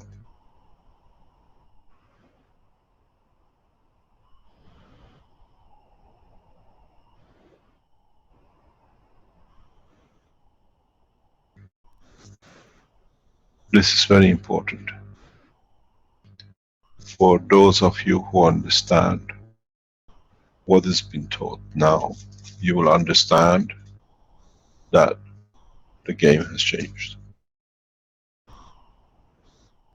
The game of healthcare has changed. We don't need injections to interfere with the blood of the man to get rid of the abnormalities. We dictate the normality, that the abnormality within the cell gives its energy away to the system, and by accepting it, don't destroy life, but it's the environment that the bacteria and microbes cannot exist.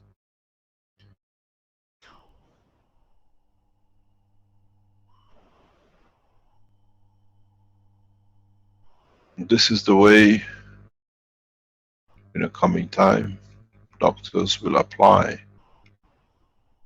the administration of the appropriate energy to the appropriate amino acids, or what we call blood circulation.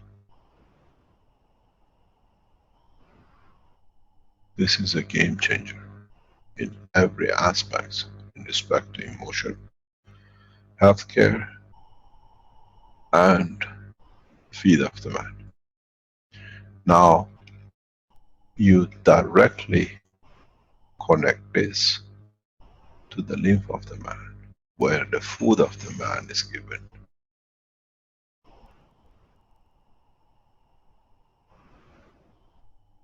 you can create patches that by just putting the patch with this link on the body continuously feeds itself as it needs it as you place it on the stomach. Because now the feeding patch takes over the work of the stomach. Because it feeds the lymph. That's what your stomach does. Now, with placing the amino acid with the, what I call the hemoglobin of the zinc or physicality, you change the totality of what you want to do.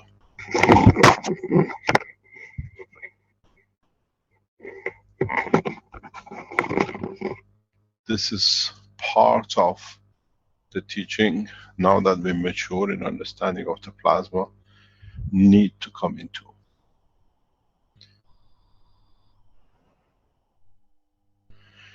Those of you who were looking for elevation of the soul of the man know exactly what you have to do if you understood the totality of the knowledge.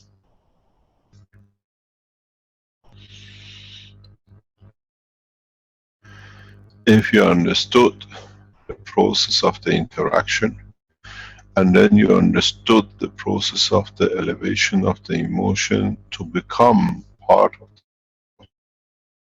how you can do it through this process. But it needs the right intention. Because you will find out you'll be playing with fire. And that fire only burns you and nobody else. Because it's the intention which counts. You've been pouring water in rivers. Now you can add to the emotion of the water of the blood of the man. And then you find out you achieve much faster any kind of process which you are aiming at. Add this hemoglobin with all the processes which you put in. Do not forget, because now it's part of the structure of the emotion, has access to your emotion, to your intention, and only can accept what it needs. You can change the man to a peaceful man. Leave it in the squares, leave it in the parks, leave it in the offices, and you'll find out people will start behaving different. Add it to the cores, you'll find out the behavior will change. Add it to the coils, you'll find out you become the controller of the feed. This is how you control systems, through your emotion. This is the fastest way, because now you establish the physical connection through the hemoglobin and your emotion to your system. The deep space technology has no room for wires and computers, except the natural process of the GANs computers, which your brain is part of it and your body is part of it.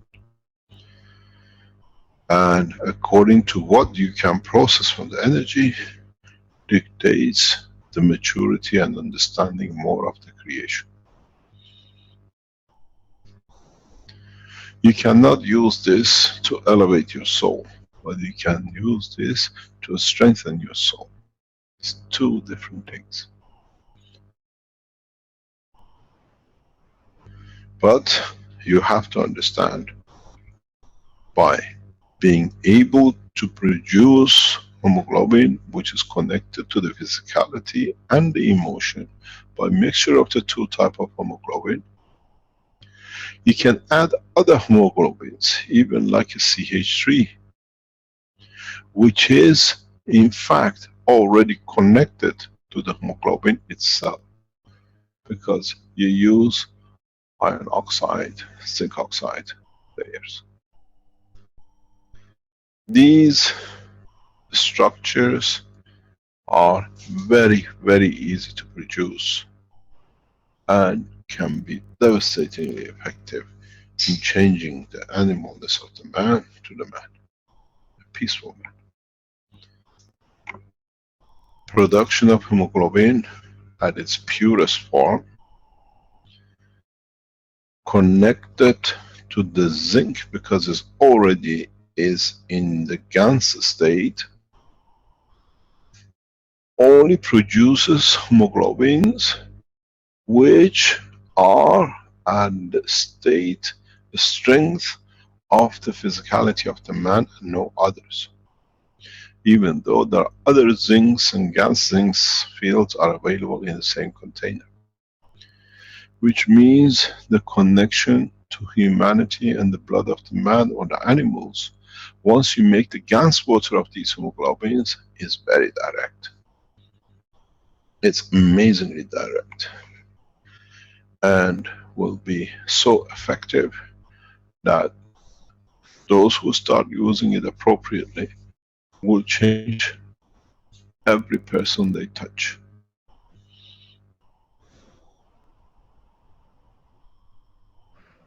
You said in part of the what you have achieved in past few weeks, people leave it in the shops, people leave it in the other places. Now add the hemoglobin of the zinc with the zinc GANS itself, with copper oxide itself and the hemoglobin of the zinc and the copper, and add a CH3 to it, and then the mayhem starts. Hunger to teach peace, it becomes addiction. Searching and achieving peace becomes so reachable that it becomes more or less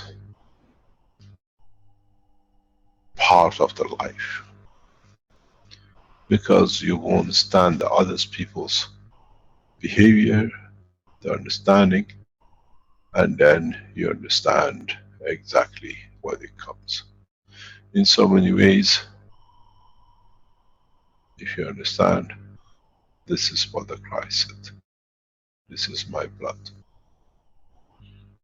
Blood of peace. And it's you, which you take it with your physicality, completes more or less the cycle. What you drink, what you have, what you use it for to breathe, will touch directly every being. On the other hand, if you understand how to use this and how to more or less clean it up to totality of its essence, you can use these hemoglobins by the medical groups and scientific groups as blood replacement.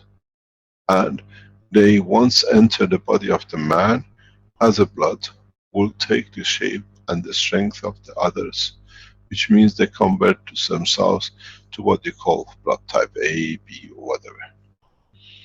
Because in the organization, they become part of the structure which they have joined. Would we make one blood type of the humanity? The answer is yes. Would that blood type will be a peaceful type? The answer is yes. Can we do this to change the habit of the animalness of the other animals? The answer is yes. Can we put these in rotating GANS balls that it can reach the soul of humanity and the whole planet? The answer is yes.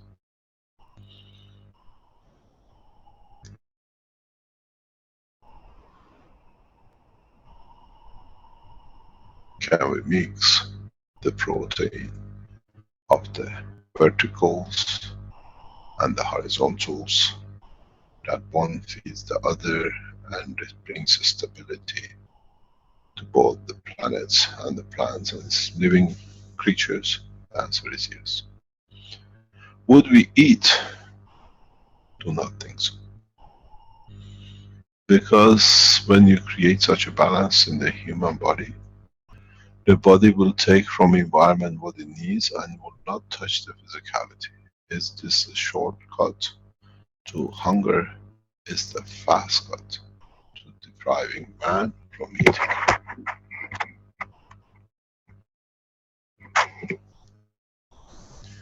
Try it and you'll see.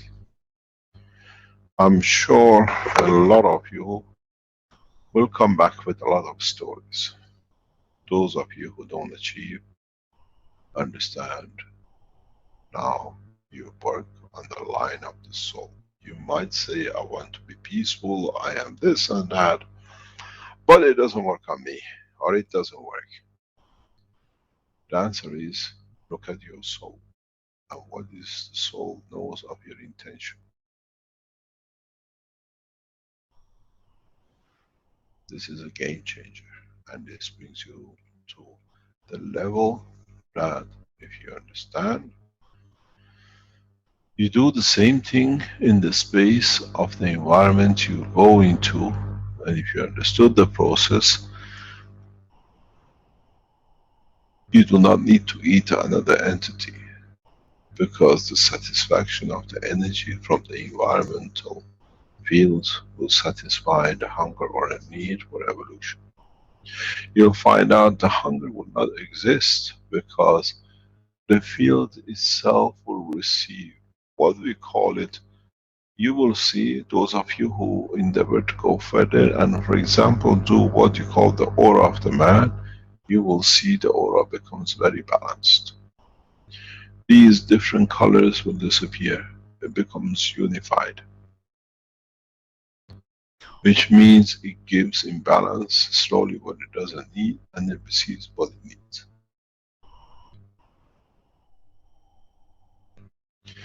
Production of hemoglobin in conjunction with protein itself is need understanding, even though hemoglobin has itself been created out of protein. Now that you add water, the salt, gravitational magnetic field, you added the iron into the structure of the magnetic field of the plasma of the protein, you still need a combination of the protein and the hemoglobin. Don't forget, you have the flesh and you have the blood. Just because you managed to create a flesh, you cannot ignore the physical part, which is the amino acid, or what you call the physical part.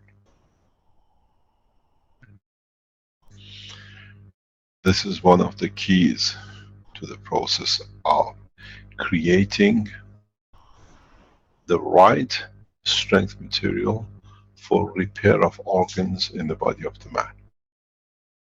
You bring the emotion strength. Kidney has a specific physical structure, strength, and it has given emotional strength. You bring the two together. So, in reproduction of organs, you have to understand the two, but the strength of the emotion in the, what you call the hemoglobin, which fits into that, the strength, in the presence of the amino acid, the strength of the physicality of the kidney, which will produce the cell where you want. So you do not need to reproduce or do a transplant. You understand, you bring the balance, the organ itself, because the availability of both the cell and the emotional strength of the cell will produce itself. You can do the same thing with bone marrow, you can do the same thing with bone, you can do the same thing with liver, lung, and everything else. This is the key to the space technology, without carrying or asking one of the other passengers, the captain is sick, can we have your heart, because otherwise he dies. Because now you change, you develop, you repair, you replace every cell in every corner. Was the knowledge of man accumulated to understand the strength of each cell in the body of the man. You don't need to do open heart surgeries to place a blood vessel from one part of the body to another part. You do the opening, cleaning, and repairing of the blood vessels of the heart directly using understanding this technology, this method. That how, what is the emotion of the heart on this, what do you call plasmatic gravitational magnetic field of its hemoglobin, what is the strength of the cell in which part of the body of the man, and which section, which cell, if it's the valve, if it's the vein, and you handle it that way. You can do repair every organ, and this will take you a few minutes. We're not talking about months and years.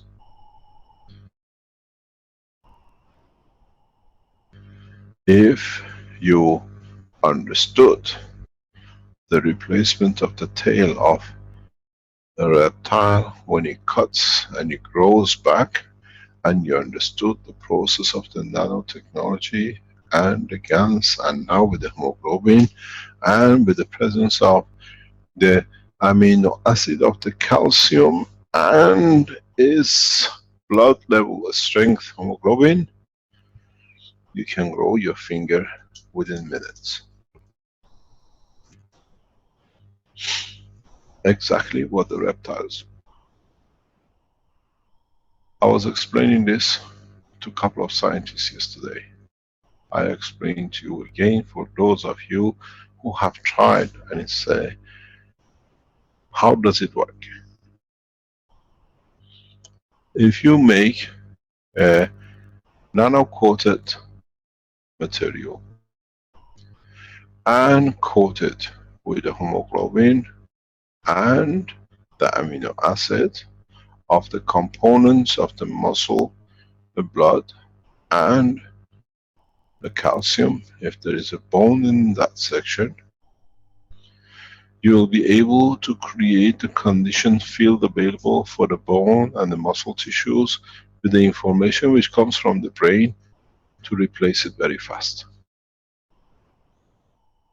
If this is strange to you, I tell you something, it's happened to all of you, but you never thought about it. You cut your finger, a piece of tissue disappears by cutting it. When it heals, you don't have a dent. You have within few days the identical tissues reproduced. Oh, and you say, I had a cut there, I lost a piece of my finger there, but now it's back in the same shape. If the brain of the man could replace, only needs the energies of the right strength over 3 days, 5 days, or 10 days to replace the cut piece. Now that you understand the addition knowledge which is given today, you can speed it up within minutes.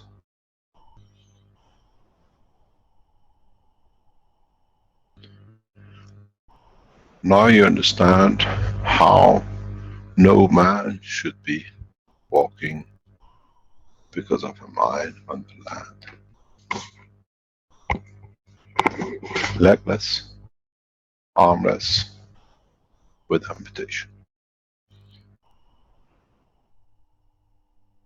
There shall be no man with no legs once we finish with this technology.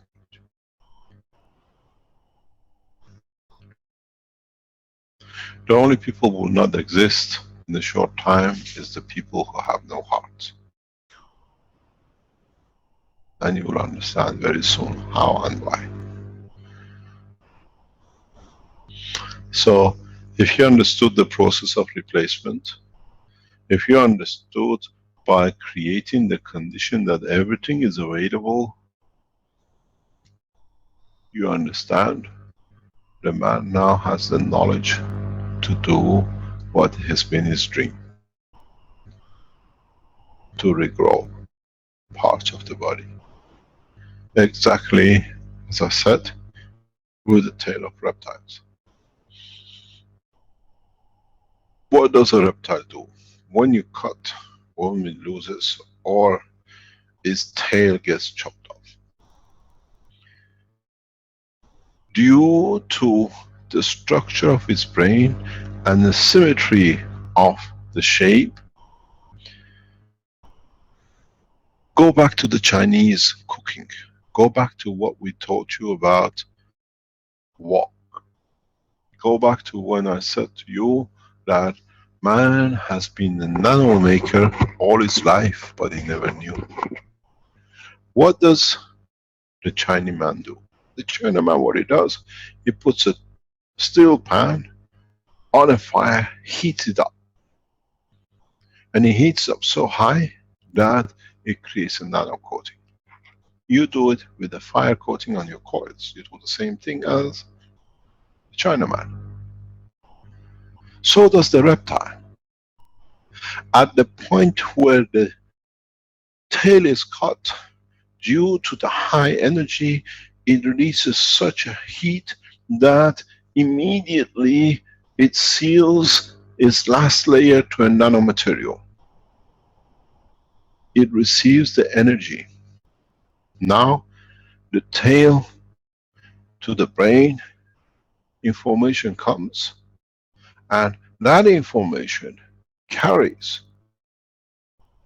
the information of the replacement. So, the brain never sees that the energy is lost. The phantom pain is the cause of the stop of the growth of a cell, of a tail. But because the animal has created nanomaterial at a high temperature at a point of cut, it absorbs all the energy. So the brain does not see the loss of the tail because the information is absorbed by the wall, by the high temperature cells which he has produced. Now, in that process of high temperature production, don't forget you made the nanomaterial of the copper and the GaNs of the copper itself. The nano coating the animal has created is of the elements of its own creation. It's skin, it's blood, it's muscle, it's bone. It hasn't come from outside. It's not a copper plate, but it's a nano GaNs state, its own. Now it's your hemoglobin in it too. It carries the emotion of it too. So as the brain does not see it, that is lost, is nano coated, it absorbs. But the nano coating itself creates the environment, gravitational magnetic field of the hemoglobin and the amino acid which created itself. The body grows.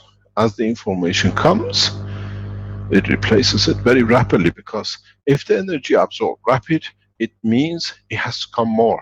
It's done. I need the next one. You get the growth of the tail.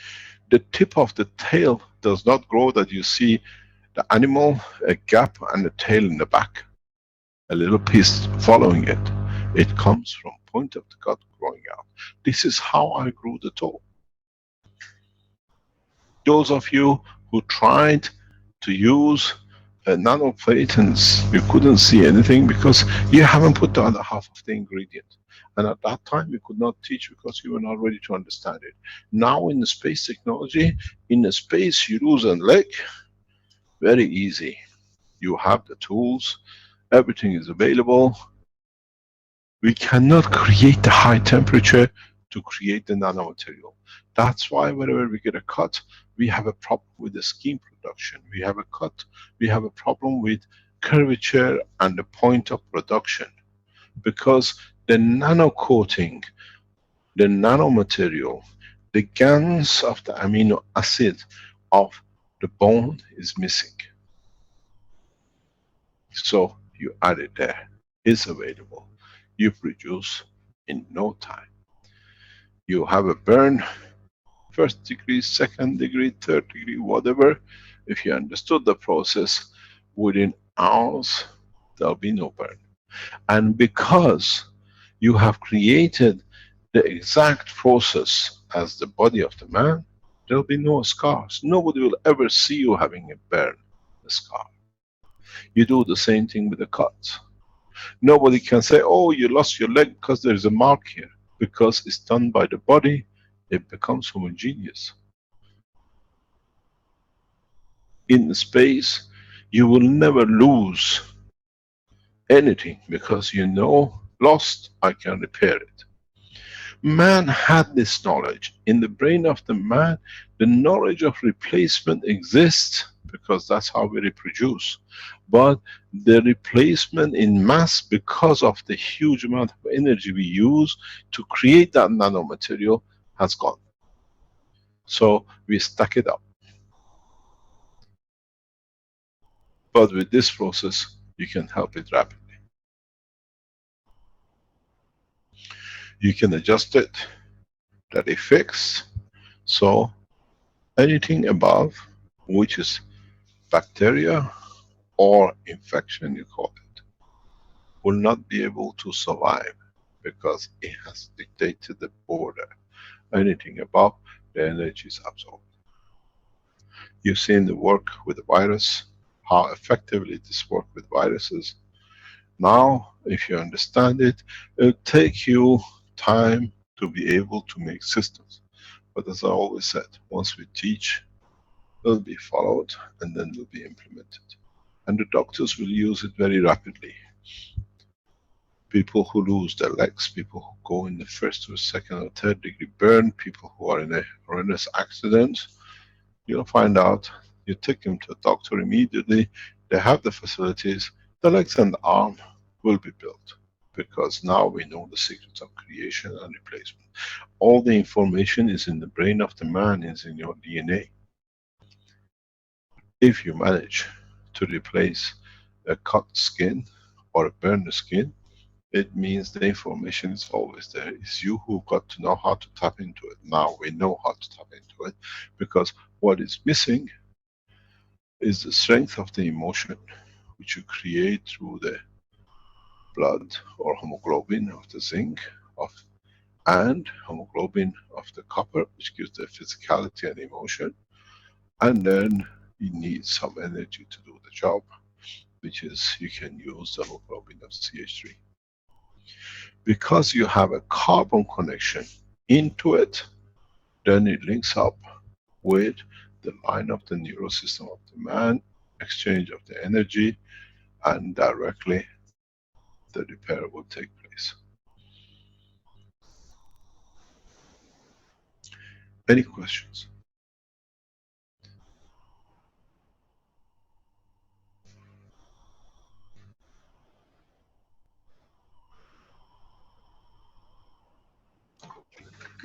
Thank you, Mr. Keshe. You can reconstruct a lost eye also this way, can you? It needs an eye to see how to do it.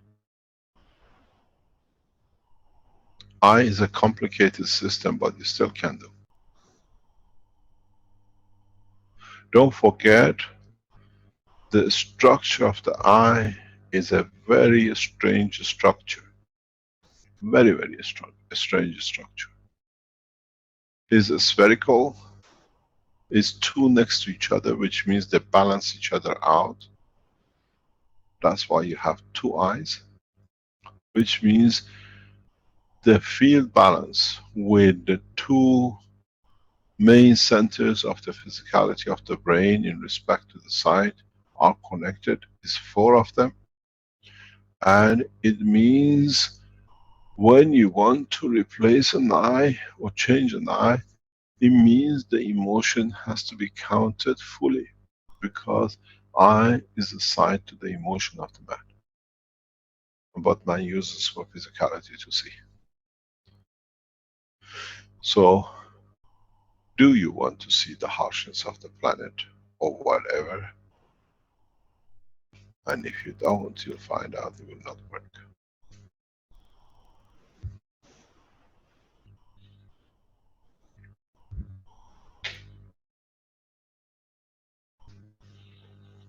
Thank you. You're welcome. Mr. Keshe, there's a question in the chat from James. It goes, if the place of the soul of the man is in a cavity in the brain center, where is the seat of the soul of the creator in the human physicality? Could you discuss the role of the heart? Can you explain, please? I'd have to get James perhaps to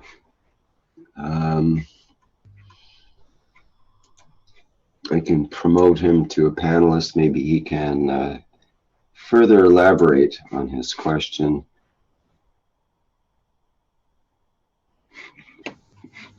James, do you want to go? Do you want to say something there?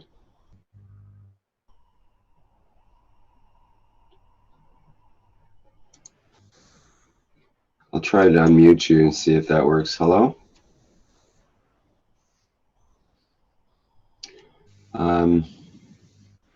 James, are you able to speak? Apparently not. I'm not getting the microphone coming through on his system there. So perhaps I can just rephrase the question or restate it. He's saying if the place of the soul of the man is in a cavity in the brain center, where is the seat of the soul of the creator in the human physicality? Ha ha ha. Doesn't mean it's in there, but it means you have a connection. Remember the connection between the two plasma poles? You create one half of the other and you get the feed from it. And you can take as much as you can physically absorb and no more. The soul of the creator is not within the body of the man, but is connected through the fields to the soul of the man.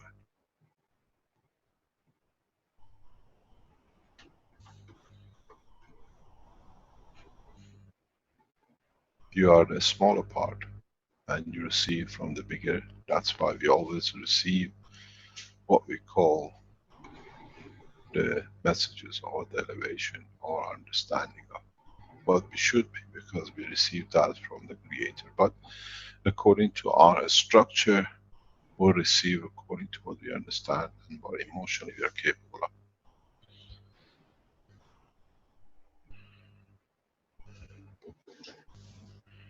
And how would you describe, or could you discuss the role of the heart in that? I know you've mentioned the heart before in some of the teachings. Maybe you could briefly describe how the heart interacts with this. The heart is provider of the energy of the physicality in respect to the emotional part of it, that it feeds the emotion of the brain of the man, which then affects the soul of the man. The heartbeat, that's all it does.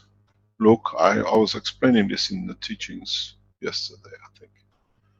Look at the position of the heart, the angle of the heart, where it's positioned in respect to what I call the soul of the man, and how the man receives the information and the energy from the energies which are absorbed inside the heart.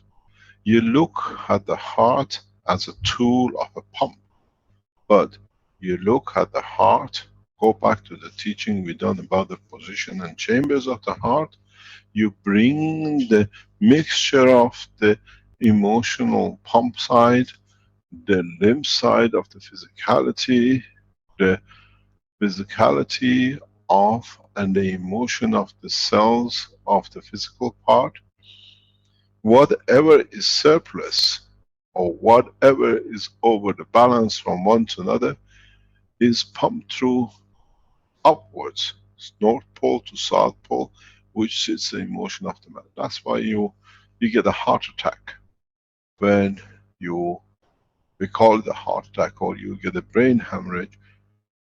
because the energy which is felt through the physicality, not acceptable to emotion part, is gathered, fed back, and it goes up into the brain or the emotion part, and it's so much that it cannot process. It releases that emotion, and that emotion strength is so high that it dissolves the other cells which are the physical part of the brain, and then we see disabilities, or what we call the disabilities of a heart attack.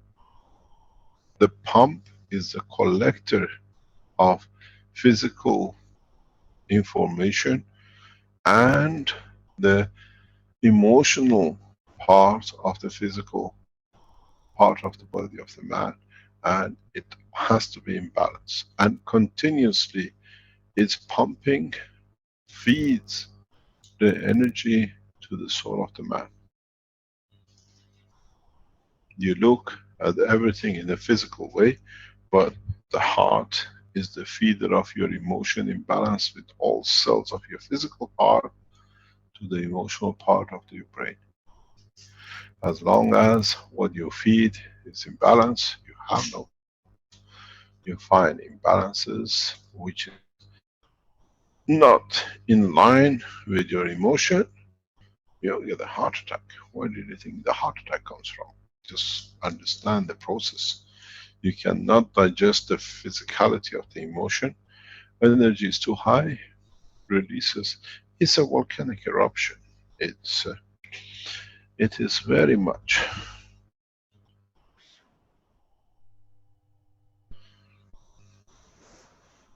You have the heart, you have the soul of the man and the emotion of the man in the brain. When the mixture is not right, there's surplus energy, it does. If you look at it, this is the job of your lung and your heart, a feedback system.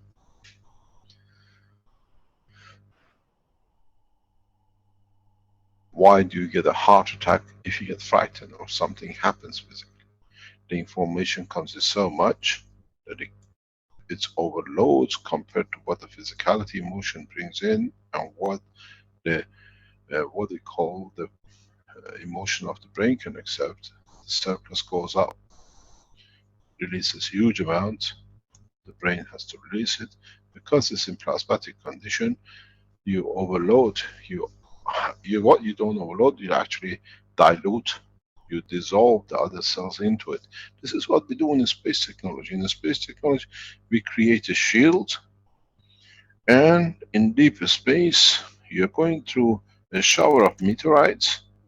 You create a field which is stronger than the meteorite you're encountering. So the energy don't blow every single piece of dust away. You create such an energy that becomes part of it. It adds to it. This is what you do with the cancer cells when you remove the cancer cells. You take the highest order of the field and it dissolves and it opens. But because here immediately hits the physicality of the brain, voila, it dissolves the cells. And as I've said in the teaching before, if you look, this is your brain, and the emotion comes, the energy opens up. We see damages to the upper arm, we see damages to the lower arm. If the field energy is so huge that it cannot release in that tunnel, it releases right across. Twist and angle in the fingers, the hand, upper hand, and don't forget both the, what I call the arm and the leg are both following the same process. So upper leg, upper arm, upper hand, or lower arm, lower leg, and everything else, you see the twist and the limp on the same side of the body of the man.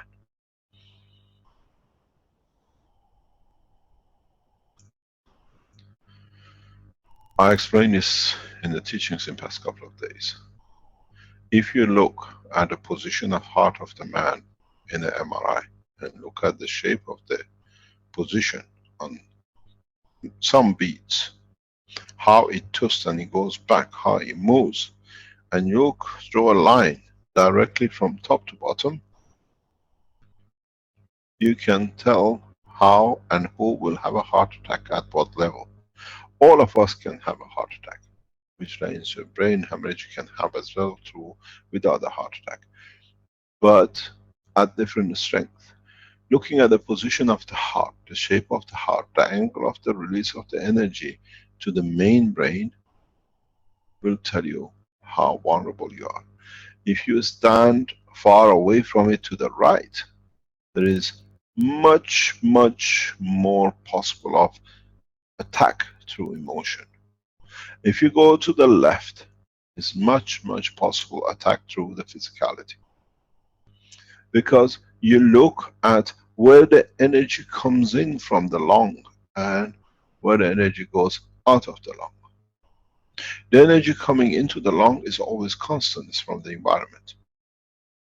The energy which comes from the physicality, which varies according to what is absorbed, what is coming in on the emotional and physical side, and on the emotional of the physical side. So you will see who is more vulnerable to a heart attack under what condition, more physical or more emotional. Body of a man, it just doesn't happen that you have 2 eyes and 2 legs and a heart somewhere and a liver. Everything is positioned so precise to give certain effects.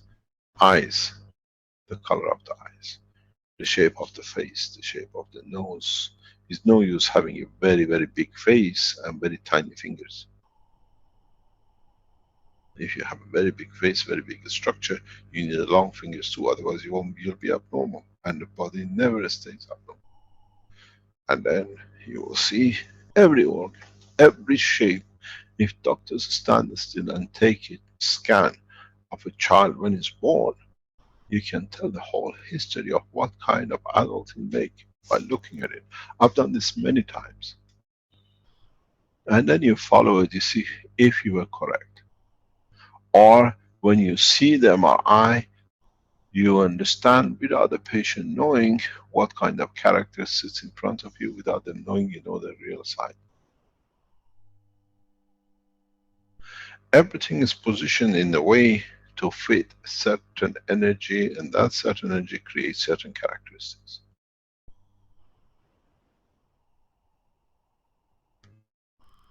There is a very nice research done. There is research done some years ago. I used to have the paper.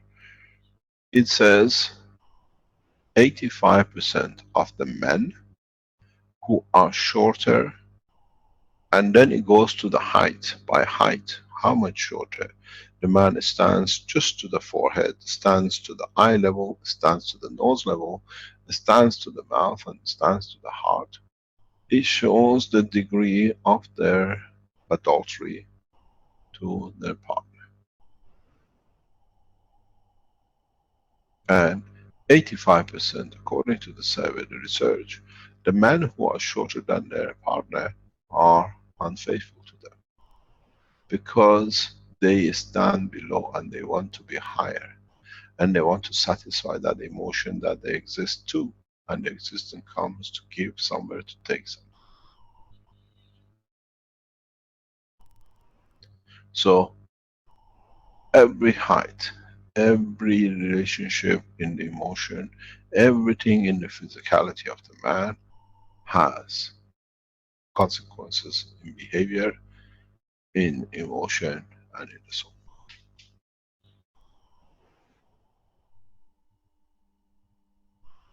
You look at the position of the eye, you know what you have in your hand.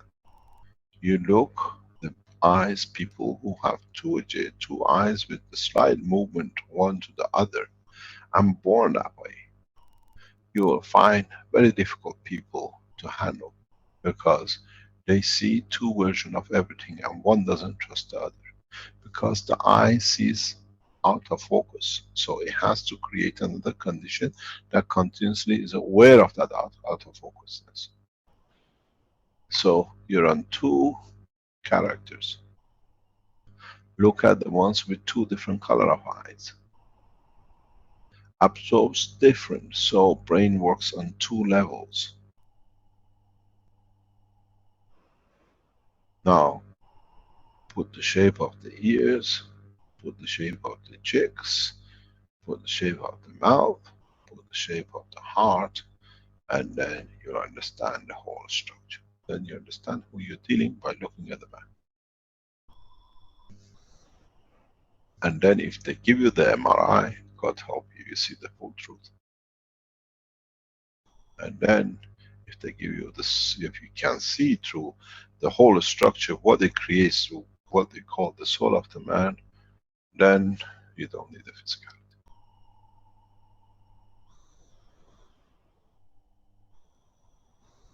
You are getting there very, very fast. You get educated very, very fast.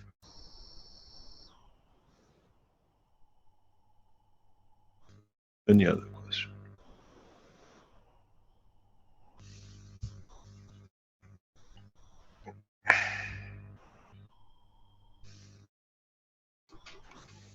Okay, Paul, I think, had a question. Are you there, Paul?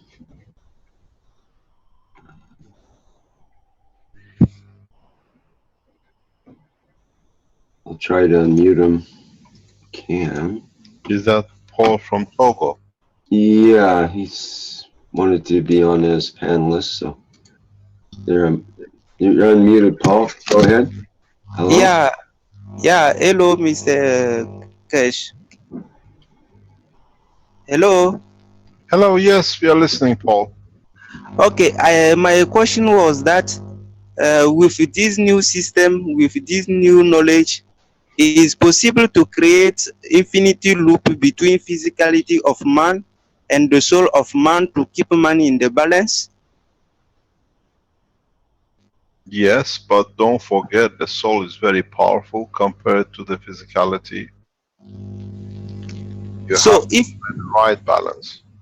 So if we have managed to create this infinity loop between physicality and the soul of man, in this case, man will not need to eat or to be in sickness. This was my intention.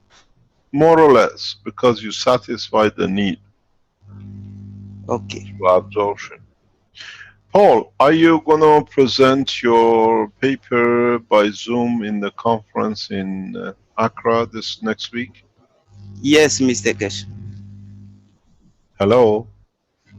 Hello, Mr. Kesh.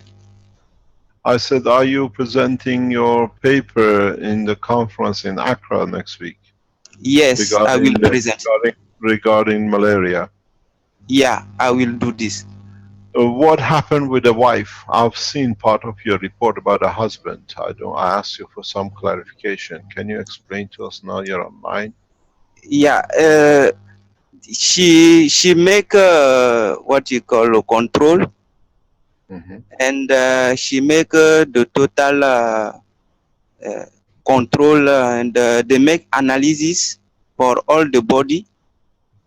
Mm-hmm. And we get the report from medical reports like you advise us. So we let the doctor who follow her and go to another doctor, another laboratory, and we get all the reports. So I am translating now the report. I have sent you, but it is in French. Only 2 points. I've seen the report about the husband. Can you explain to us what happened to the husband and the wife? Yeah, for the husband, the head has gone. The test is negative. But we are now looking for the wife. She's a reporter. She's totally reports. When is it due? Have you received it? Please? Have you received the report on her? Yeah, I receive, I can say 90% of the report. It remaining 2 reports. And what does it look like? Yeah, for the report that we have received, when we compare to the report that she have done before we start the treatment. She have put away more of 12 illness in her, only remaining 3 on the report paper. What's the 3? Is it HIV is still there? Yeah, I have to translate it because they make abbreviation. So we start to translate it in the normal way to send you and see how to do. But what's the level of the change in HIV?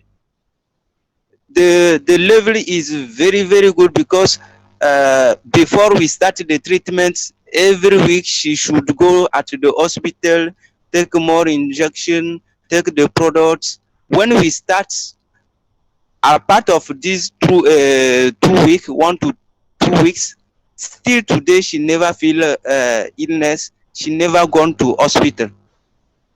So physically and what I can say, all things is okay for her.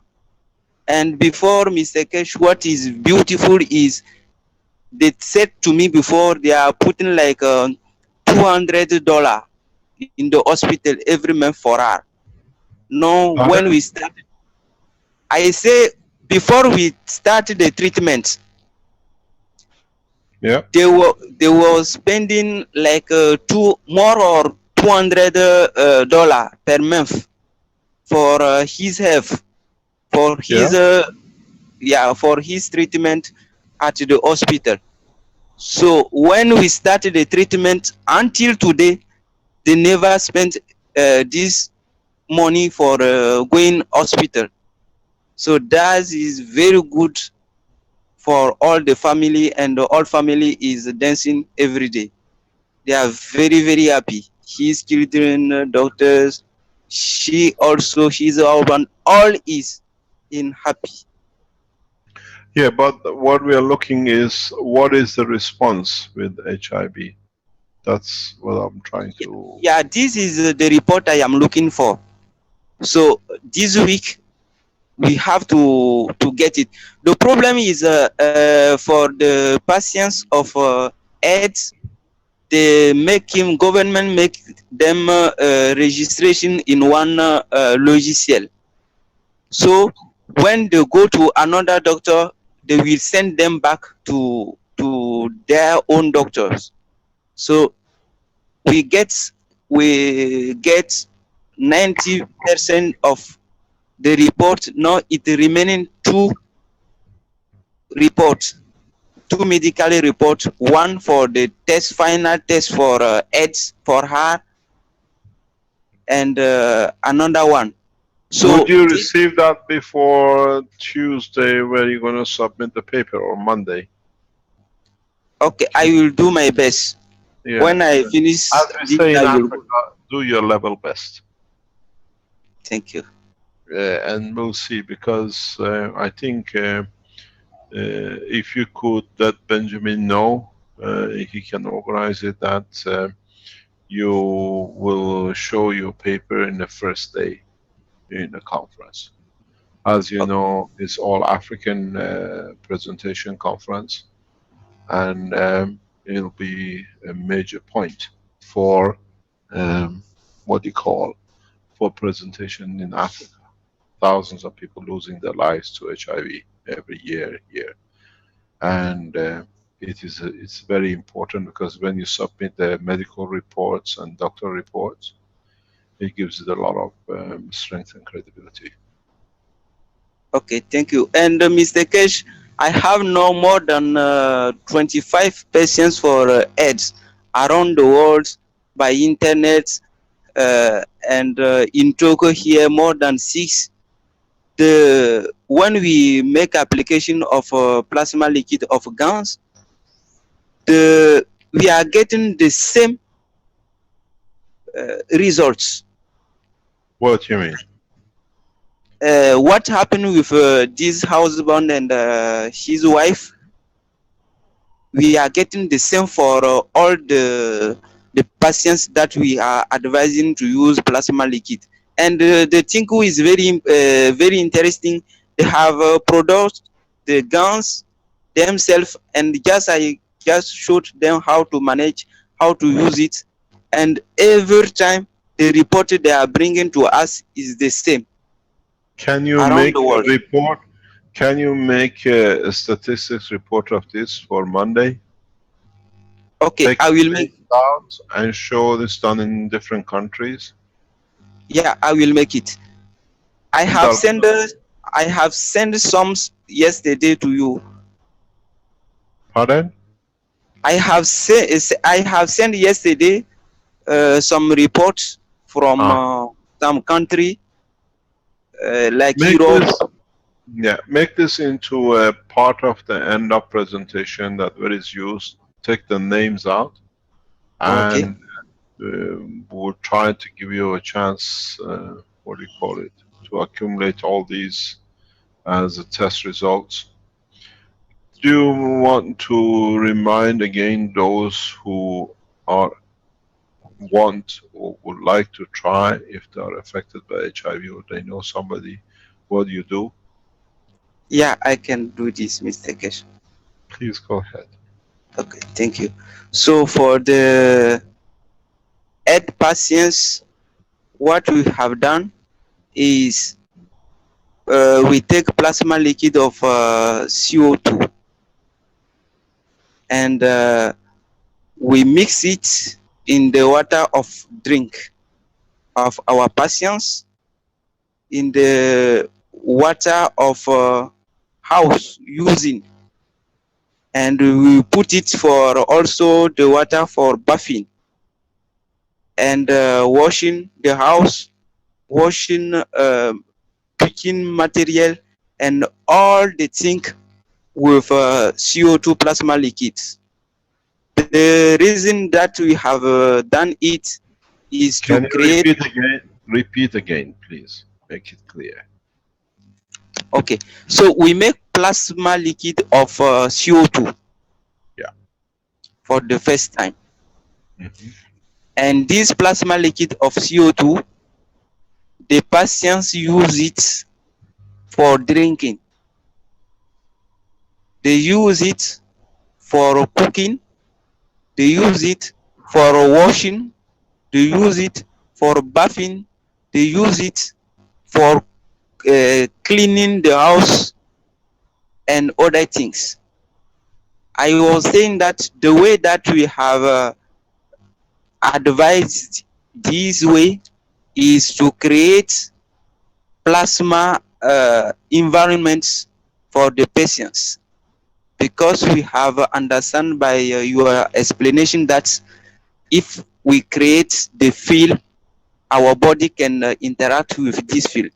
So the reason was to create the environment, plasma environment for our patients. So when we make it for CO2, our patients has used it by drinking, bathing, cooking, so doing everything with this.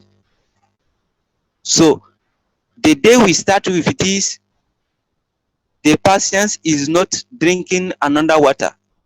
The patient is not bathing with another water where we cannot get plasma liquid of CO2 and washing house, everything.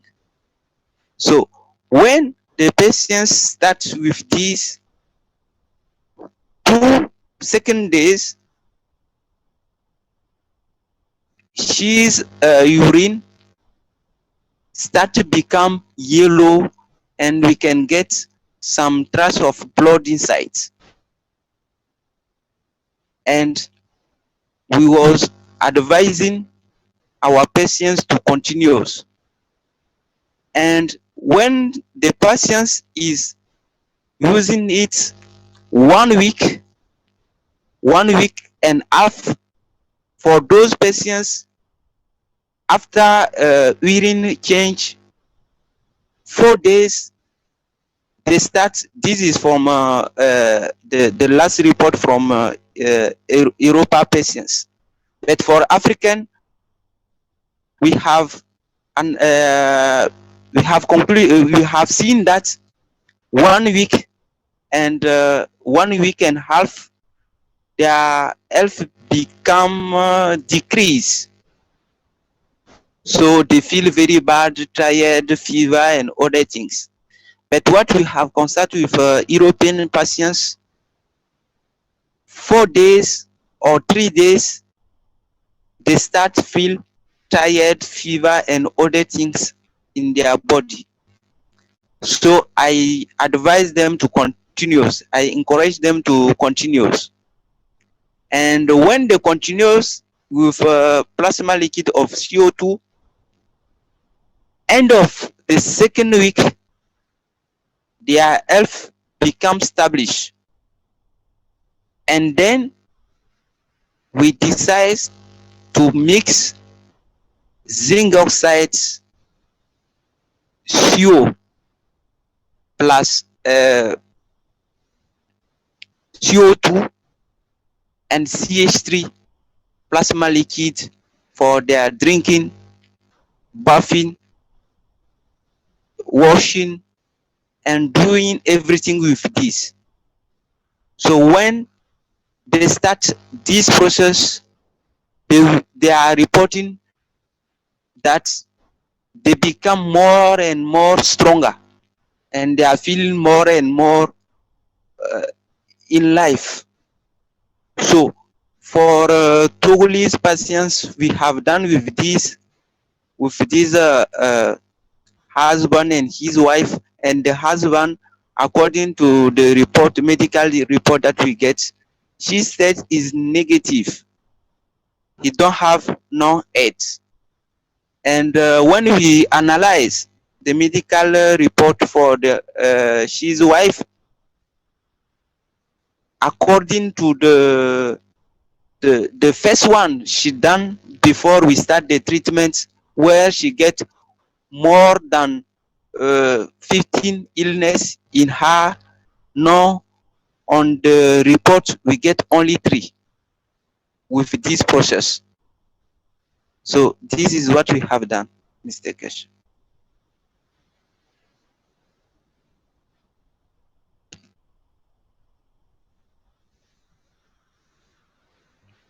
Thank you very much, Paul. So Thank you. I've noticed in one of the reports, if I'm lady from Europe had a different problem than AIDS, and she has reported change. Have you seen that? Please, for the European report, patients, Yeah. yeah, she reported she get, I can read what she have sent to me yesterday, and I have transferred it to you. Yeah. What does it say in that report? I haven't seen it. I send it by mail. Yes, I know. Can you read it to us without mentioning the name? Okay, I will read it. Because they give you vital information in these emails. Okay. You become our what do you call it, AIDS correspondent. Thank you, Mr. Kesh. So let's see. I hope in conference in Accra, you'll have a large number of doctors present, that especially from the government side, that you can show enough documentation that they will carry on forward with this process for the trials. Okay, thank you. So I can read something. I have to tell you something. I'll let you explain. It's fantastic what you're doing. Keshe Foundation, through its process, has developed a new way to handle AIDS and HIV.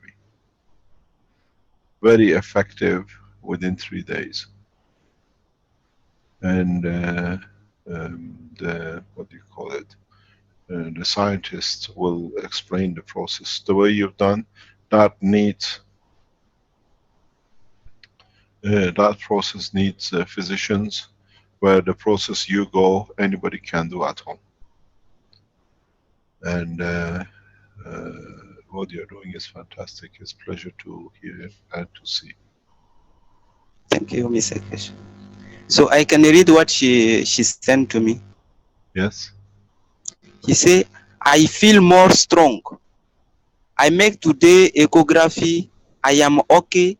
My pancreas have some little tumor with water at 34 millimeter. Doctor say it's not dangerous, it's not cancer. It's full of water. And I say, take aerosol and put CO2 liquid, plasma liquid inside and drink it. And he say, doctor say it's not possible to do. I say, this is the patient say, I say it's possible. And I respond to her, in their world, it is not possible, but now we are in the period of the new science with new power. So don't listen to them, just go to the process. And she respond to me, she say, I just smile and I say, be fine and we will see. And last year, I have kidney stone, tropondisis, or another things. Today, they don't appear at ultrasound.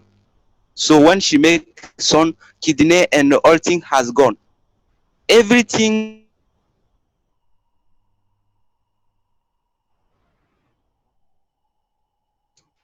else come out healthily. Liver, health, ulcers. Hello, Paul. Could you say that last sentence again? We lost you there a bit. Maybe we could get that repeated. This is his report and blood test for herpes. And she said, think, yeah. So this is But let me explain. She reported having herpes. Am I correct? for European patients. Please. Am I correct? Did she report that she had herpes initially? So when we see, yeah, this is the report yesterday she have got for his doctor. So yes, last year she got livers, beings, spleen, ovaries, kidney, head, and she make etc. etc. And when she make test yesterday at the ultrasound, all has gone.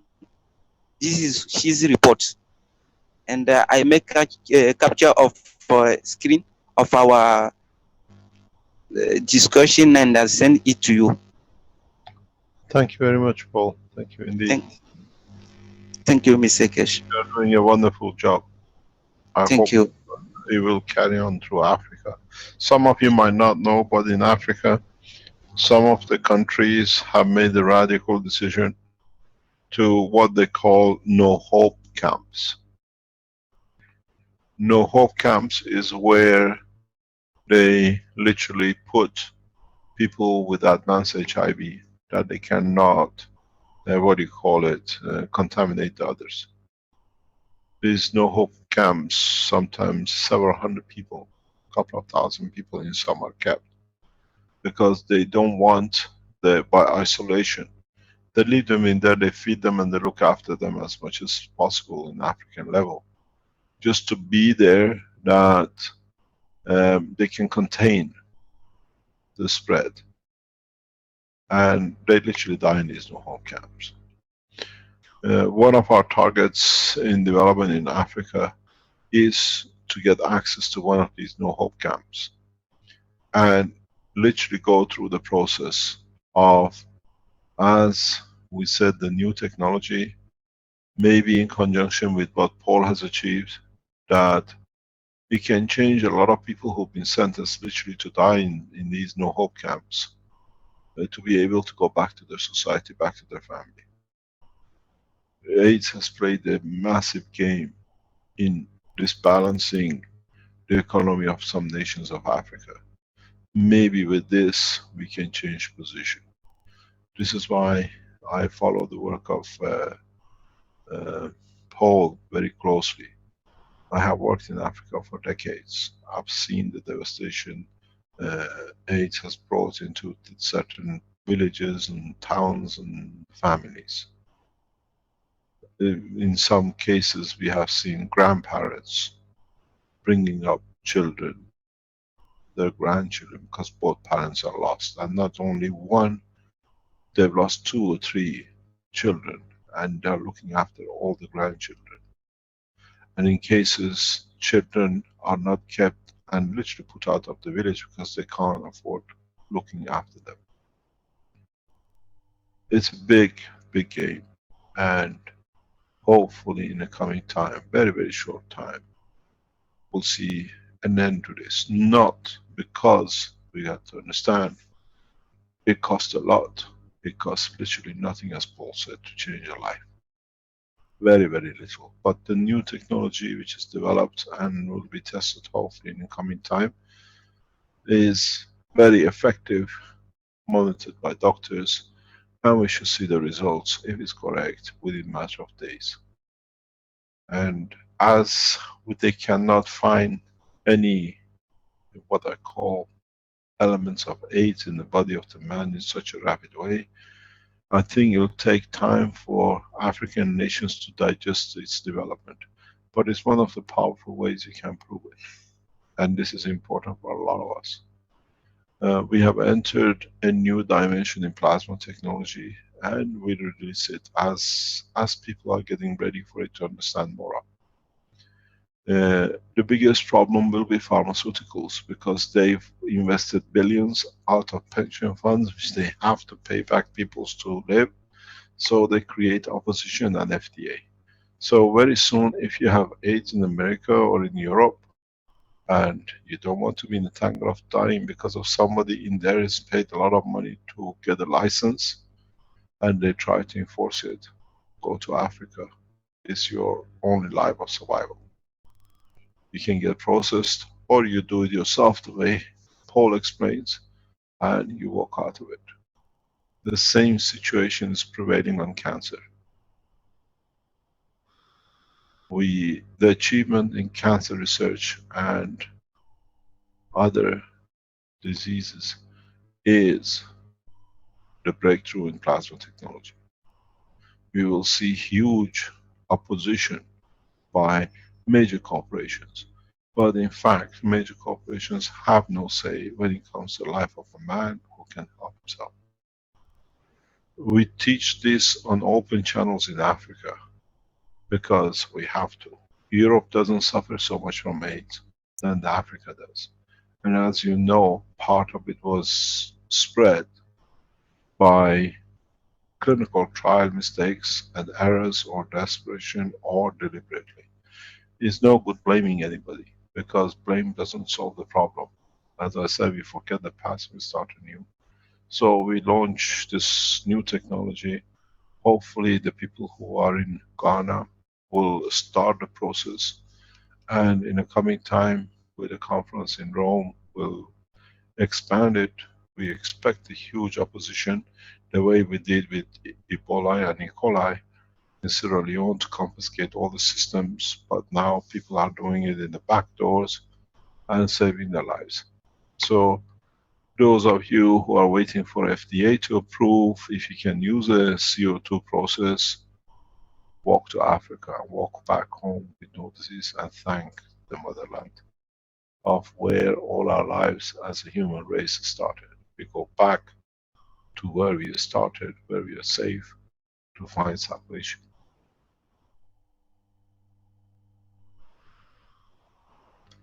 Anything more, Rick?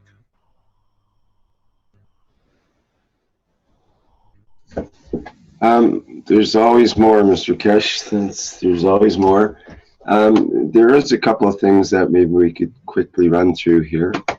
How are we doing on time at your end? No, I'm okay. Okay. It's only 12 o'clock. Okay. Let's see, which would be best. How about if you, I think we could show this video from the Vietnamese Keshe Foundation group. I'll just read about it first, perhaps, and see if you want to show it. They wrote, "Hello, Keshe team. Our Vietnamese group would like to contribute a way to obtain health data by using a simple Eastern medicine method. All of the below information is supplied by Vo Hyung Oi, one of the knowledge seekers, who is limited in English speaking but can read and write well. Therefore, the 2-minute video demonstration below has English subtitles to share with English-speaking brothers and sisters in the Keshe family," and so on. So he has a video, and I've got that. I can get that lined up here. And it's quite interesting, actually, I think, because we talk a lot in the various groups on how do we measure the results of, for example, the GANS testing for AIDS and so on that's going on. There are objective ways of measuring for doctors and so on, but this offers an alternate way, I think, that could be interesting. Let me just get the screen share set up here.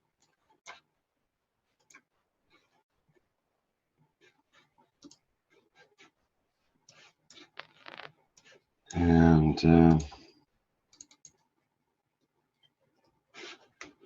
make it a bit smaller.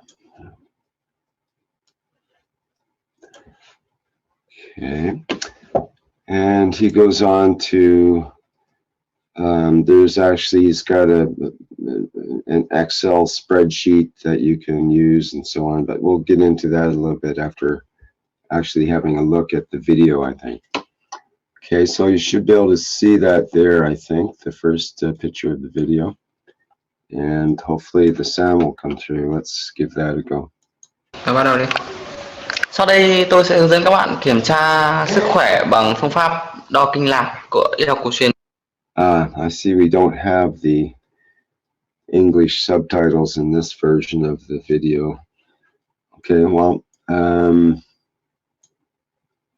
we'll just have to go with what we see here, and the idea what he's talking about, which is, let me just say that, which is the idea is the health data of the GANS by thermometer, and it's a simple method of Eastern medicine to measure the health effect of GANS on our body by using any baby thermometer to take the readings at 12 nerve points on our fingers and toes. You measure it before and after the GANS treatment to know your progress.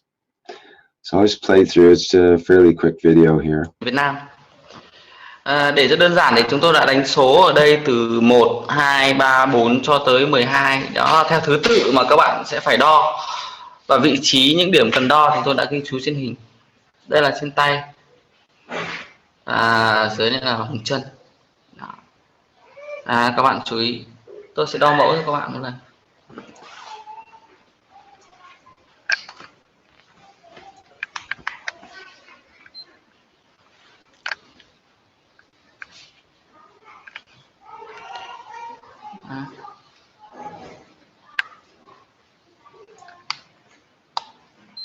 Điểm đầu tiên. Sau đó tôi nhập cái số vào đây. Đó. Đó.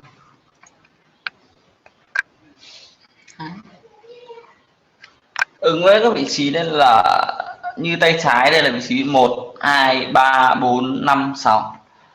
Đấy. 7, 8, 9, 10, 11, 12.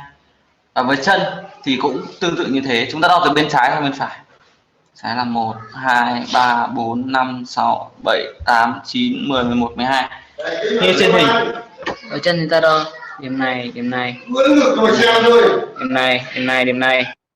I'm going to stop the video here and show the same video on YouTube where it does have the English subtitles, so we should be able to actually make more sense of it for those of us that don't know the Vietnamese language well. Okay, so let me just get that set up in the live stream here. It should go fairly quickly. There we go. Okay, and new screen share to this one.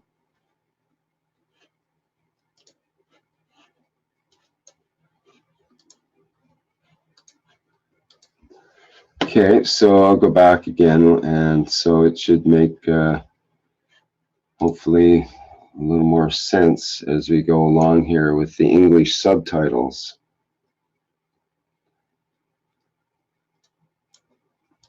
Rồi bắt đầu đi. Sau đây tôi sẽ hướng dẫn các bạn kiểm tra sức khỏe bằng phương pháp đo kinh lạc của y học cổ truyền Việt Nam. Để cho đơn giản thì chúng tôi đã đánh số ở đây từ 1, 2, 3, 4 cho tới 12. Đó theo thứ tự mà các bạn sẽ phải đo. Và vị trí những điểm cần đo chúng tôi đã ghi chú trên hình. Đây là trên tay. Dưới này là vùng chân. Đó. Các bạn chú ý. Tôi sẽ đo mẫu cho các bạn một lần.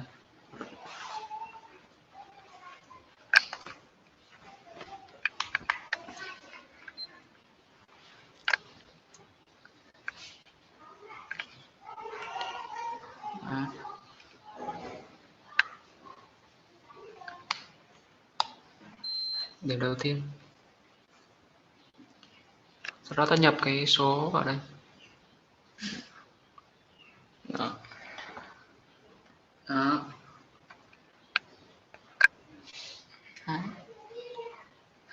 Ứng với các vị trí đây là như tay trái, đây là vị trí 1, 2, 3, 4, 5, 6.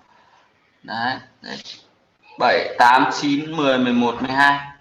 Và với chân thì cũng tương tự như thế. Chúng ta đo từ bên trái sang bên phải.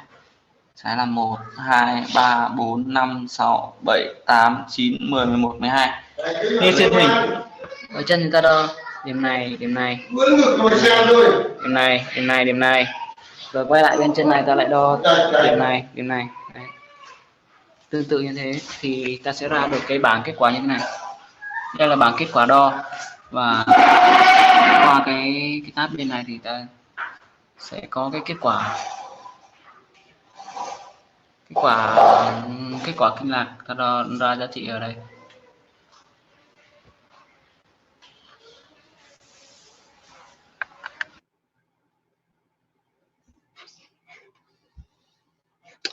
Okay, well, you can get the idea there of what they're doing with the measuring the temperature with the nerve points.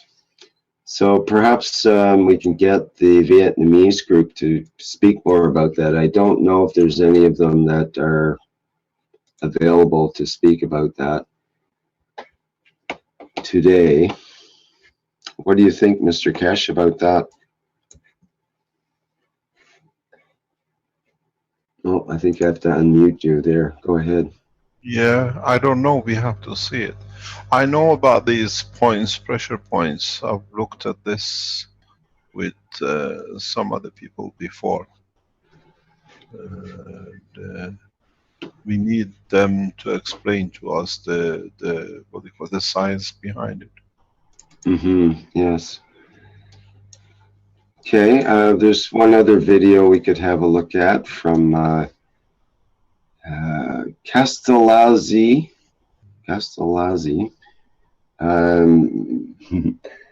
Massimiliano from Italy, and this is on the it's a test, once again a test, but it's for the health pain pen, the Kesh Health Pain Pen test.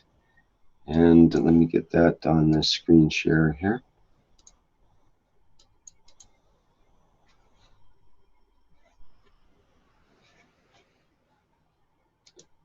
Okay. There we go.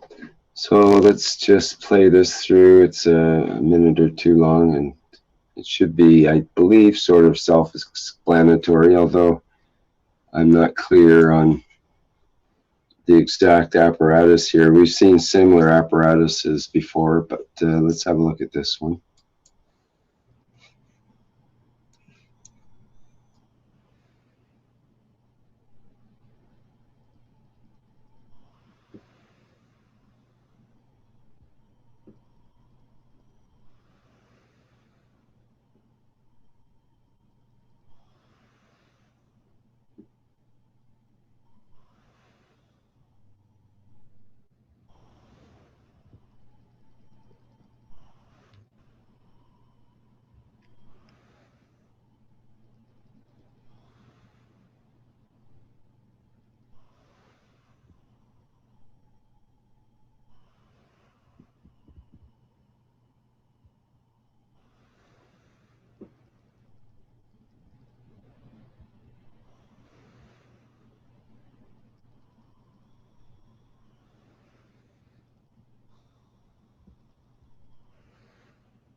Okay, and that's that one. So we've seen similar instrument that you can buy that has a disc on it that you can hold your hands around it or influence it in different ways, and it'll rotate. So I guess this is sort of the homemade version of that, but the pain pen seems to be influencing it is the main thing. They have measured, I've seen it in some places, they have measured the flow of current in the pen, and it's around about 300 and something millivolts. We have done a what we call research and lab report. Very, very interesting is that the laboratory test for what we're trying to do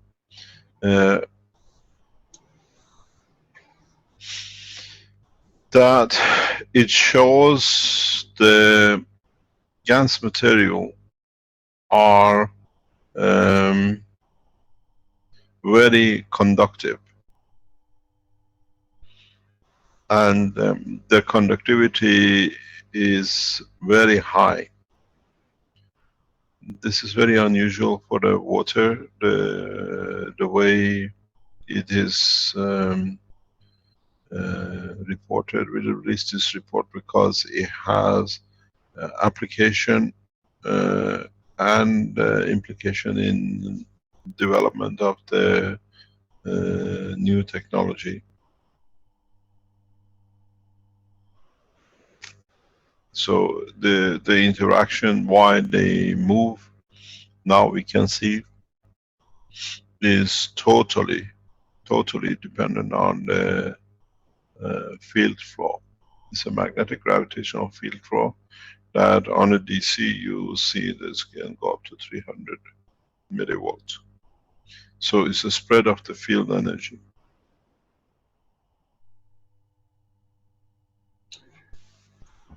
Okay, thank you, Mr. Keshe. Not sure, is there anybody else that has a question at this point? How are we doing out there? There is one viewer. I'm not able to promote them because my promoting thing is not working properly. Vince, if you can promote them, that might work if there's enough room left on the panelists. I had a question. Go ahead, and who is it, please? This is Steve from California. All right, you did have a question I was going to ask for you there about the thalamus and so on. Yeah, first, Mr. Keshe, could you clarify, based on what Paul said from Togo, because a couple of weeks ago you said that when we're consuming the waters of the GaNs, we should limit it to maybe a couple of tablespoons a day. How would it affect you if you consume, not like most of the water that you consume is plasma waters. Does that affect you in any way that? Yes, it does. But don't forget, we are looking at the Togo case in general. You have to understand, if you go back to the teachings of some times ago, I explained the work of GANs. Very much the same as aspirin. Aspirin from up to 80, 100 is a blood thinner, and 300 or 400 milligram becomes a painkiller. We see the same process in plasma, in GANs state, liquid state. You use it to create a condition of body matching itself, or you create a condition to enforce. And with Togo is the enforcement. With 1 or 2 spoon is creation condition for the body to go back to its original. There you're trying to kill a germ. Here you're trying to balance a field. It's a big difference. Very, very big difference. We've seen the changes with the small is the same as what Togo is doing. He's literally covering all corners. But at the end of the day, body will only take what it's capable of to take and what it wants to take. But that's why I said we are watching this, because this is a huge change, and it literally changes the whole environment of the house, the body, internal, external. And with 1 or 2 spoon, we are not looking at change, but we're looking at bringing a balance in. That's the difference, and I still keep the recommendation to the same, because this is a trial we watch, and we will gather the knowledge. The process goes very much as we explained in agriculture, where when you feed the land or you water the land with the GANs, you don't actually water the land, that the energy of the CO2 is absorbed by the plant. You create what I call a greenhouse. You create a shield, that anything in that zone behaves like what you call a greenhouse effect. You create the environment. This is why when you use CO2 gas, water, or you use water which is energized with CO2, as we've seen with water agriculture, you actually can throw the greenhouse away if you're working on the cover. This is continuous presence and creating a condition. And we've seen this in agriculture very clearly. Do you want to stop sharing? I can explain. I explained this before in the teaching.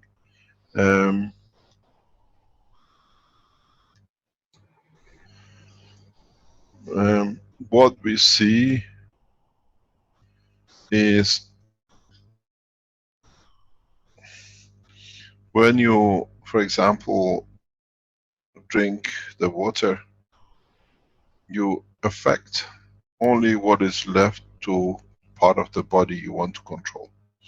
When you drink, this thing is becoming too sensitive. When you drink and you wash and you use everything in the house, you create a shield, you create an atmosphere in the house.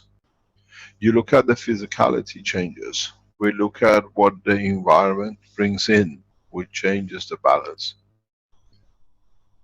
There is a new development, which, as I said, we wait for the full scientific report on it, which we see we only want to change the specific characteristics in a specific part of the body to see the age changes, and we think we have found a solution to that we don't generalize. Where, for example, as I said, in farming, when you put, for example, a bottle of water in the water, or when you water the the land with CO2 gas is not the gas which touches the physicality counts. The gas creates a shielding effect.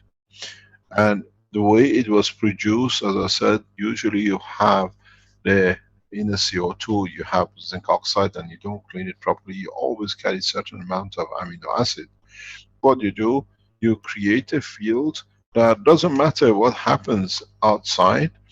These plants, the border plants growing in this green environment, or what you call magnetic field of the CO2, because going back to the pot where you produced zinc oxide or copper oxide with zinc and you produce CO2, you create a condition where the amino acid was on the top. The moisture is in the air.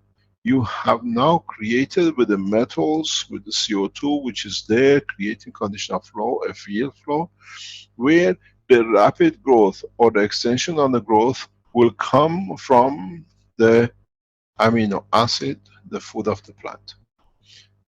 So you create an environment, you don't feed the plant. And you look at it as CO2 in the water has become the fertilizer. No, never such a thing happens. And this is what we recommended to one of our agriculture people. You build a greenhouse and you put a dome on it. Now, with GANS technology, your greenhouse is the burden, is the blocker of the growth. Because now the amount of air which can lead to creation of protein, which is the food of the plant, is restricted by physical barrier. So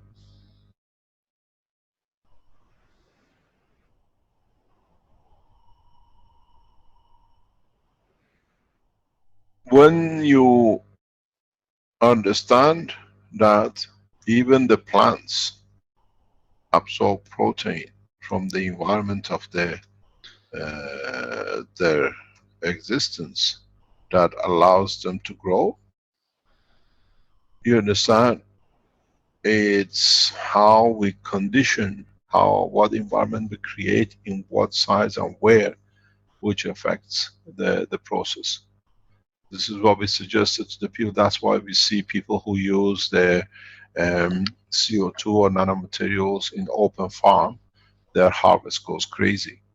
They produce so much because now they have created what I call gravitational magnetic shield, which is due to the way they started the production of CO2, absorbs continuously like the protein on top of the water, but this time the protein continuously comes on the leaves. So the leaves receive, as part of the digestion system, the protein they need.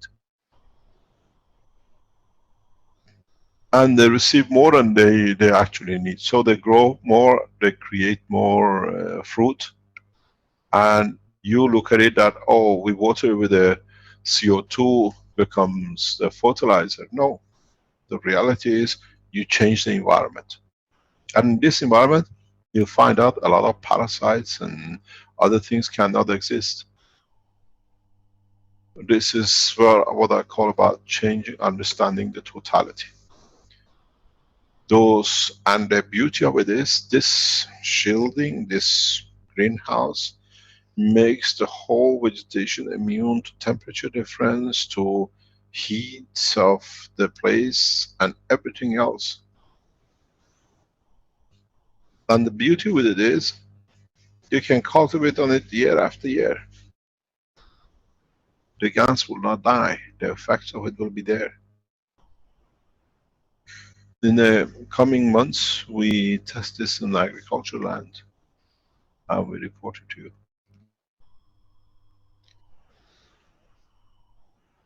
It's the same. When you take a little, you try to affect directly a certain amount, certain position. When you, the virus of the HIV, it's, in a way, Paul is forcing it, where with a small amount, You create a different condition and you allow it to happen. And we see now very, very small amounts, very small amounts used in the right way can give a faster results and much more effective results. But as I said, the data is to come and then we release it. And this time the research is done in conjunction with scientists who will announce very soon the expand the Keshe Foundation research team. Hopefully within next few weeks we make this announcement. The Keshe Foundation research support team will increase to about 1,000 people worldwide. Arrangement has been made, understandings, so we have signed agreements, and these are cream of the scientists worldwide. We are opening what we call in conjunction with number of government center of excellence for plasma technology.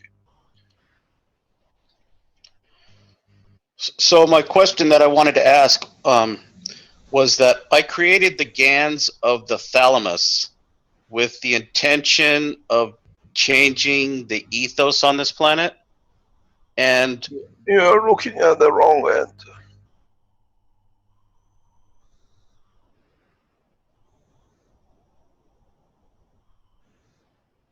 Why are you looking at the thalamus? Let's see your point of view. Let's see if we understand. You mentioned in the past that the soul resides in the center of the brain, and that this small. A lot of you assume it's thalamus. Okay. Okay, it's your assumption. I didn't say that. Okay. And the strange thing is, it has no physicality. It's a hollow space. But I was looking at the area that surrounds the hollow space, perhaps the fields of the RNA are within the thalamus. And that by creating the GANs of the thalamus, I could create the cobalt, iodine, or the cesium spectrum to go to the next step.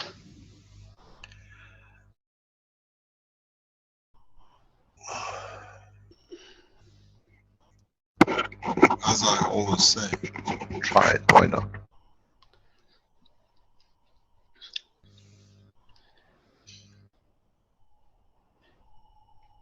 And that's what I'm doing. And perhaps I'm looking for confirmation to see if I'm going down the right path. We are always right. Learn something and I keep on going. We are all right according to what we'll understand at the end of it. Nobody is wrong with plasma technology. It's just understanding what condition we created and where does that condition fit into. Okay. And how we apply it. None of us, nobody is wrong. That ethos of what you do is wrong, it shouldn't be. I always say, you do it even on the winding of the coil. You do it your way. What we're going to learn from it is important. Not who is right because I did it and you did it. I stacked 4 and you stacked 2, I'm better than you. It's what condition we achieve counts. What does it bring? Or does it bring something we don't see and we say it's wrong, but in fact we have created something that we didn't know? This is the beauty of this technology. It's the beauty of understanding the essence of creation. There is always a solution, and it's us to find out this solution fits to what question and what can it solve. None of us is wrong. Nobody has been wrong. I hear so many people say, don't do this, don't do that. I opposed vigorously with Dr. Elia Kostova using a needle injection for a human body. That was because of the transfer of energy, rapid transfer of energy. And if you want to do it with anything else, If you understand the energy transfer is dangerous. It's highly, our body cannot transfer AC/DC program into it so rapidly. And it can cause havoc. It can cause a lot of problems. And even that you can use if you understand what you're doing and understand the consequence of the use. I explained this to a group of people. Do you know what's the difference making a steak and making a kebab? Very simple. With a steak, you have the fields of the flame coming from outside, trying to penetrate what they can penetrate. Why, when you make a meat on the skewer, a metal one, you find a different taste, different cooking? Because the metal transfers the heat directly right into the center of the meat. You're cooking from two sides. The process is different. And this is what a lot of people don't understand. In changing things, in using things, none of us wrong, as long as we understand the process.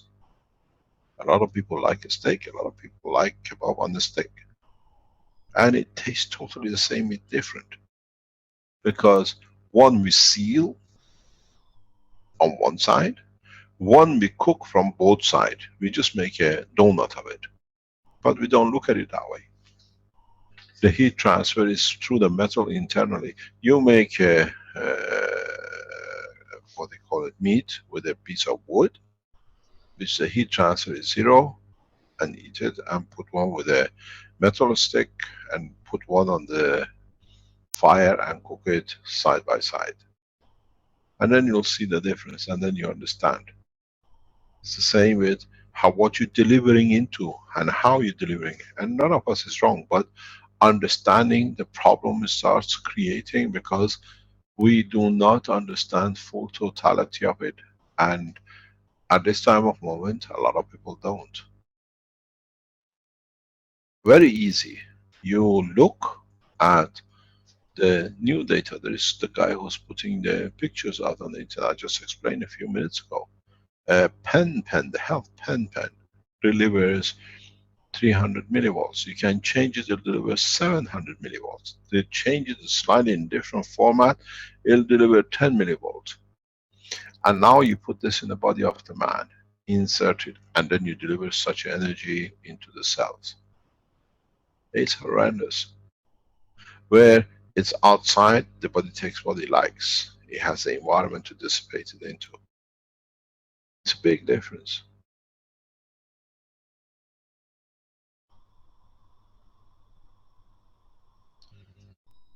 Yeah, I just thought by using the thalamus, I could replicate the condition to produce the cobalt and the iodine that we were looking for, that didn't come from an element. Can I ask which animal you're using? The sheep. Would you like to see your people going bah, bah? Yes, better than what they're doing right now. Why not? We learn. Okay, thank you very much. Thank you indeed. Mr. Keshe, isn't the pineal gland the one that connects us with our soul? I don't know. You explain to us. And what's the reason? Well, the Eastern beliefs say that the pineal gland is the third eye, and it's a connection with our soul or our spirit.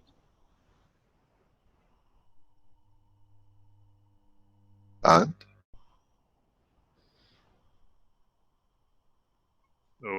Well, it's not the thalamus, which is nearby there, but it's a pineal gland, apparently, according to Eastern beliefs. Everything on the observation of the field. It's like what they call the whales. They send us waves out to see where the food is.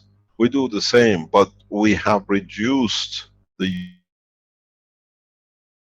creating the eyes. And whatever you want to call that is there, is part of our radar system. It's not just you can use it to feed the soul. It's another detection system which more or less, the more we become physical looking through the eye, because it's easier, uses less information to what you call to siphon. We don't use it, but it's there. But doesn't mean it's the only way to your eye, to your soul. It's the same as your eyes. It gives information directly to emotion. It's a radar system than anything else. Going back to the agriculture, with the GANS water sprayed on the tea plants, could we produce tea during the winter time, the 12 months a year? We think so. It's good to try. The Chinese report says it can be done. Yeah, we have seen.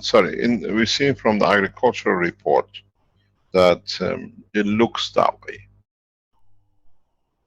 Yes, last Saturday I was with a tea producer, and we're going to try this, test this out this next winter. We're going into summer right now, but we're going to test it all through next year. Yeah, if you are doing it, make sure you test another land without it, far away from it. Then you see the real. This is what I've repeated before. I repeat again for those who do agricultural trial. Do not compare to the immediate land next to, because you still touch the field. If you are comparing, if it can survive or the harvest will be different, choose a piece of land 100, 200 meters away, that you have the minimum interaction. Don't forget, the farmer is the connector. That's one of the problems. The farmer which harvests or cuts the plant, what do you call it, trims it or looks after it, and he goes amongst it when it's CO2, and then he goes another 100 meters, which there was no, what do you call, CO2 used, but you still transfer the energy. We've seen this very recently. I think if our guys from Australia are there, I asked them to show this last week with the 2 pots in the fridge with the reddish leaves. You will understand exactly what I'm talking about. Are people from Australia online that they can show? Yes, we'll be able to compare with all of the different plantations here. We got over 300 kilometers of plantations, tea plantations, so we'll be able to compare it all over the province here. It will be very interesting to see how much you affect the next door and how much you affect the one next door to the next door, and get a feel of it, because your neighbors most probably get the benefit of your work too. Yeah, the main idea is also to get rid of the use of Roundup, the Monsanto liquid, to get rid of all the pest plants that grow by the tea. For that, you have to look into changes what each plant will live or will not live in. The process is that you got to see if you put this kind of GANs, you will encourage the growth of certain seed which before wasn't growing, but the ones which are growing are not growing. So only thing you do, you change. You have to find a balance. I've seen this happening, and one of the things which I was talking to, just 1 second please.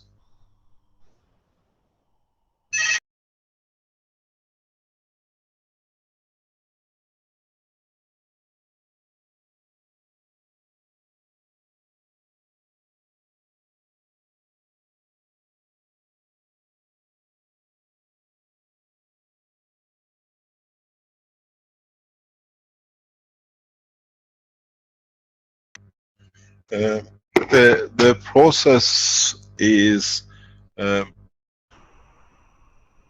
the farmers, a lot of what I call people which grow apples and pears, they don't make use of the land beneath of it. It's left alone. They don't cultivate.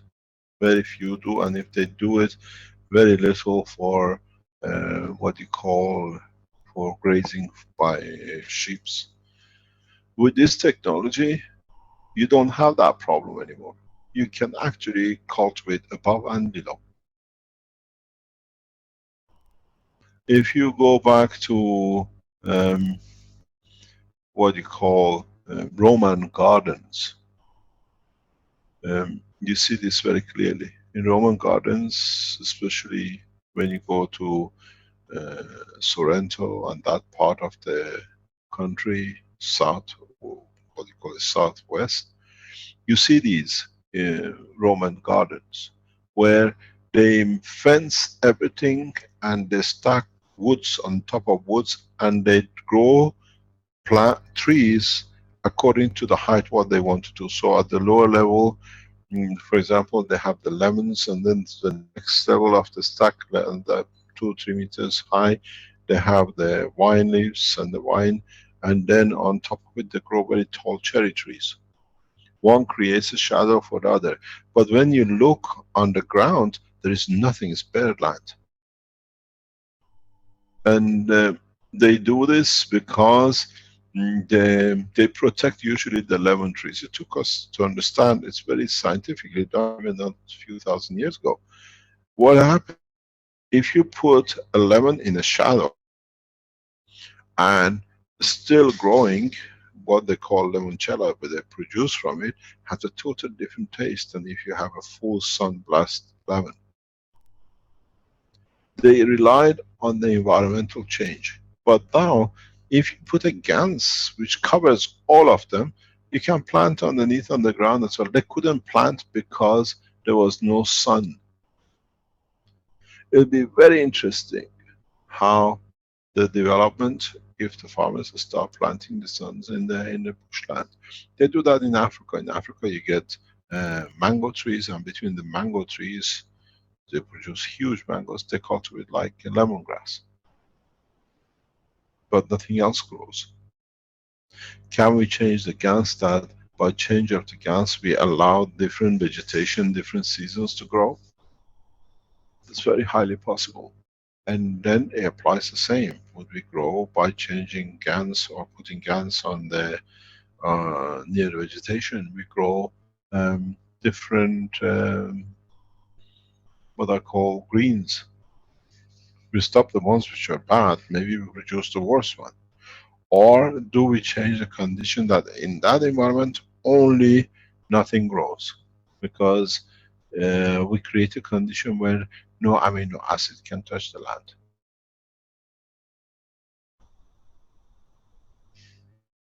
What if instead, yes, what if instead of spraying with GANS water, we put small pipes around the trunk with the GANS water with a bit of GANS? Would that be different? What about the other way? Put your balls of GANS on top of the tree to absorb more from the top. That's where your food comes from. You're still on the old tradition, you think comes through the ground. No, it doesn't. The food comes from amino acids from the above. You'll hang it on the tree like Christmas, balls.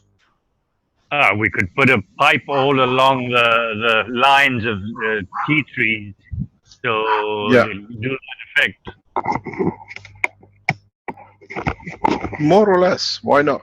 The thing is, it's a new technology, and there is no limitation. As I said, none of us is wrong, and on the other hand, is to maximize the harvest.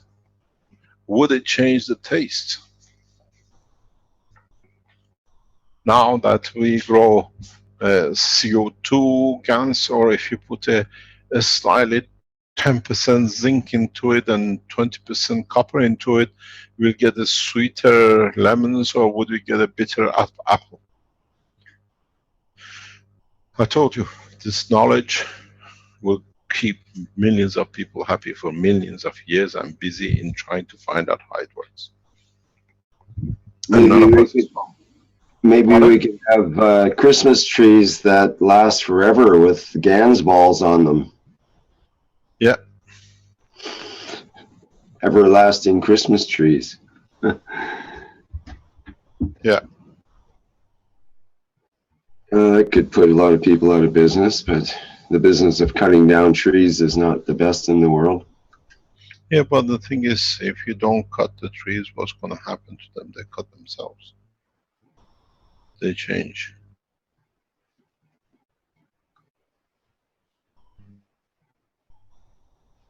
But they grow and have a lifetime, though, in that case, before they cut themselves. Would you like to continue, Mr. Keshe, or should we wrap it up here, do you think? Yeah, wrap it up, whatever it is. There might be another question or two, but I'm not clear. There was a couple of people I promoted recently, but it's I think today we taught enough if people understood what was taught. Mm-hmm. The understanding of the production of hemoglobin and the application of it is enormous. You will do this in a space if you want to extract unwanted field energies. Because sometimes when you absorb a huge amount of energy, it becomes a virus. If you extract it, you bring your own demise. So you need to do it in a slow rate, a slow pace, but do it in a way that doesn't change the characteristic of the humanity or the body. There was a question from Umit that I should ask, which has to do with which patches should we use to handle burns and growing amputees. Amino acid of CO2, CH3, CuO2, and each in separated sealed patches. And which order is the best? Which comes to the bottom, the one that goes on the top, and so on. Is that something you'd like to address now, or is that... Can you explain more? Apparently, I believe it's her, she's just asking what do we use to handle burns and for amputees, I guess amputated limbs. The amino acid of CO2, CH3, CuO2. You cannot grow, it'll be very hard to grow old amputation. You can use CO2 GANs liquid for reducing phantom pain. You can produce copper oxide nano-coated GANs plate, a small pin, button size, to attach to the end of the amputation where it becomes like a semisphere, and literally drain all the information that it doesn't lead to phantom pain. You'll have no more phantom pain. In respect to burns, you have to understand the process, what you're trying to do, or you're creating environments that the 3 layers can repeat themselves backwards. The body is made of 3 layers of skin. So you need 3 layers of amino acid on the other side, which is on the top of the wound. Or you use 2, you allow what you want to be developed. Remember, the strongest is in the center. So the strongest patch has to be outside. The weakest patch has to be next to the skin. Because when the 2 strong on the different balance try to transfer energy, they feed the center, you get a rapid growth. The skin of the man is literally cancer state dried. So it's very near to matter state, that's right.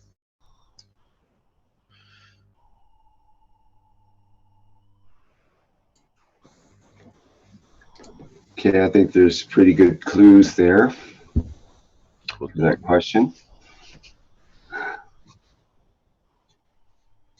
Hello. Who's this one? Yeah, this is Paul. Hi, Paul. Yeah, Mr. Kesh, I have some question. One of European patients have mixed CO2 plasma liquid with coffee, and she is seeing double. What happened at this level? And I said to her to don't mix with coffee. So every time she mix CO2 plasma liquid with his coffee, she starts seeing double. I don't know. That reminds me of the joke, the patient comes into the doctor, doctor,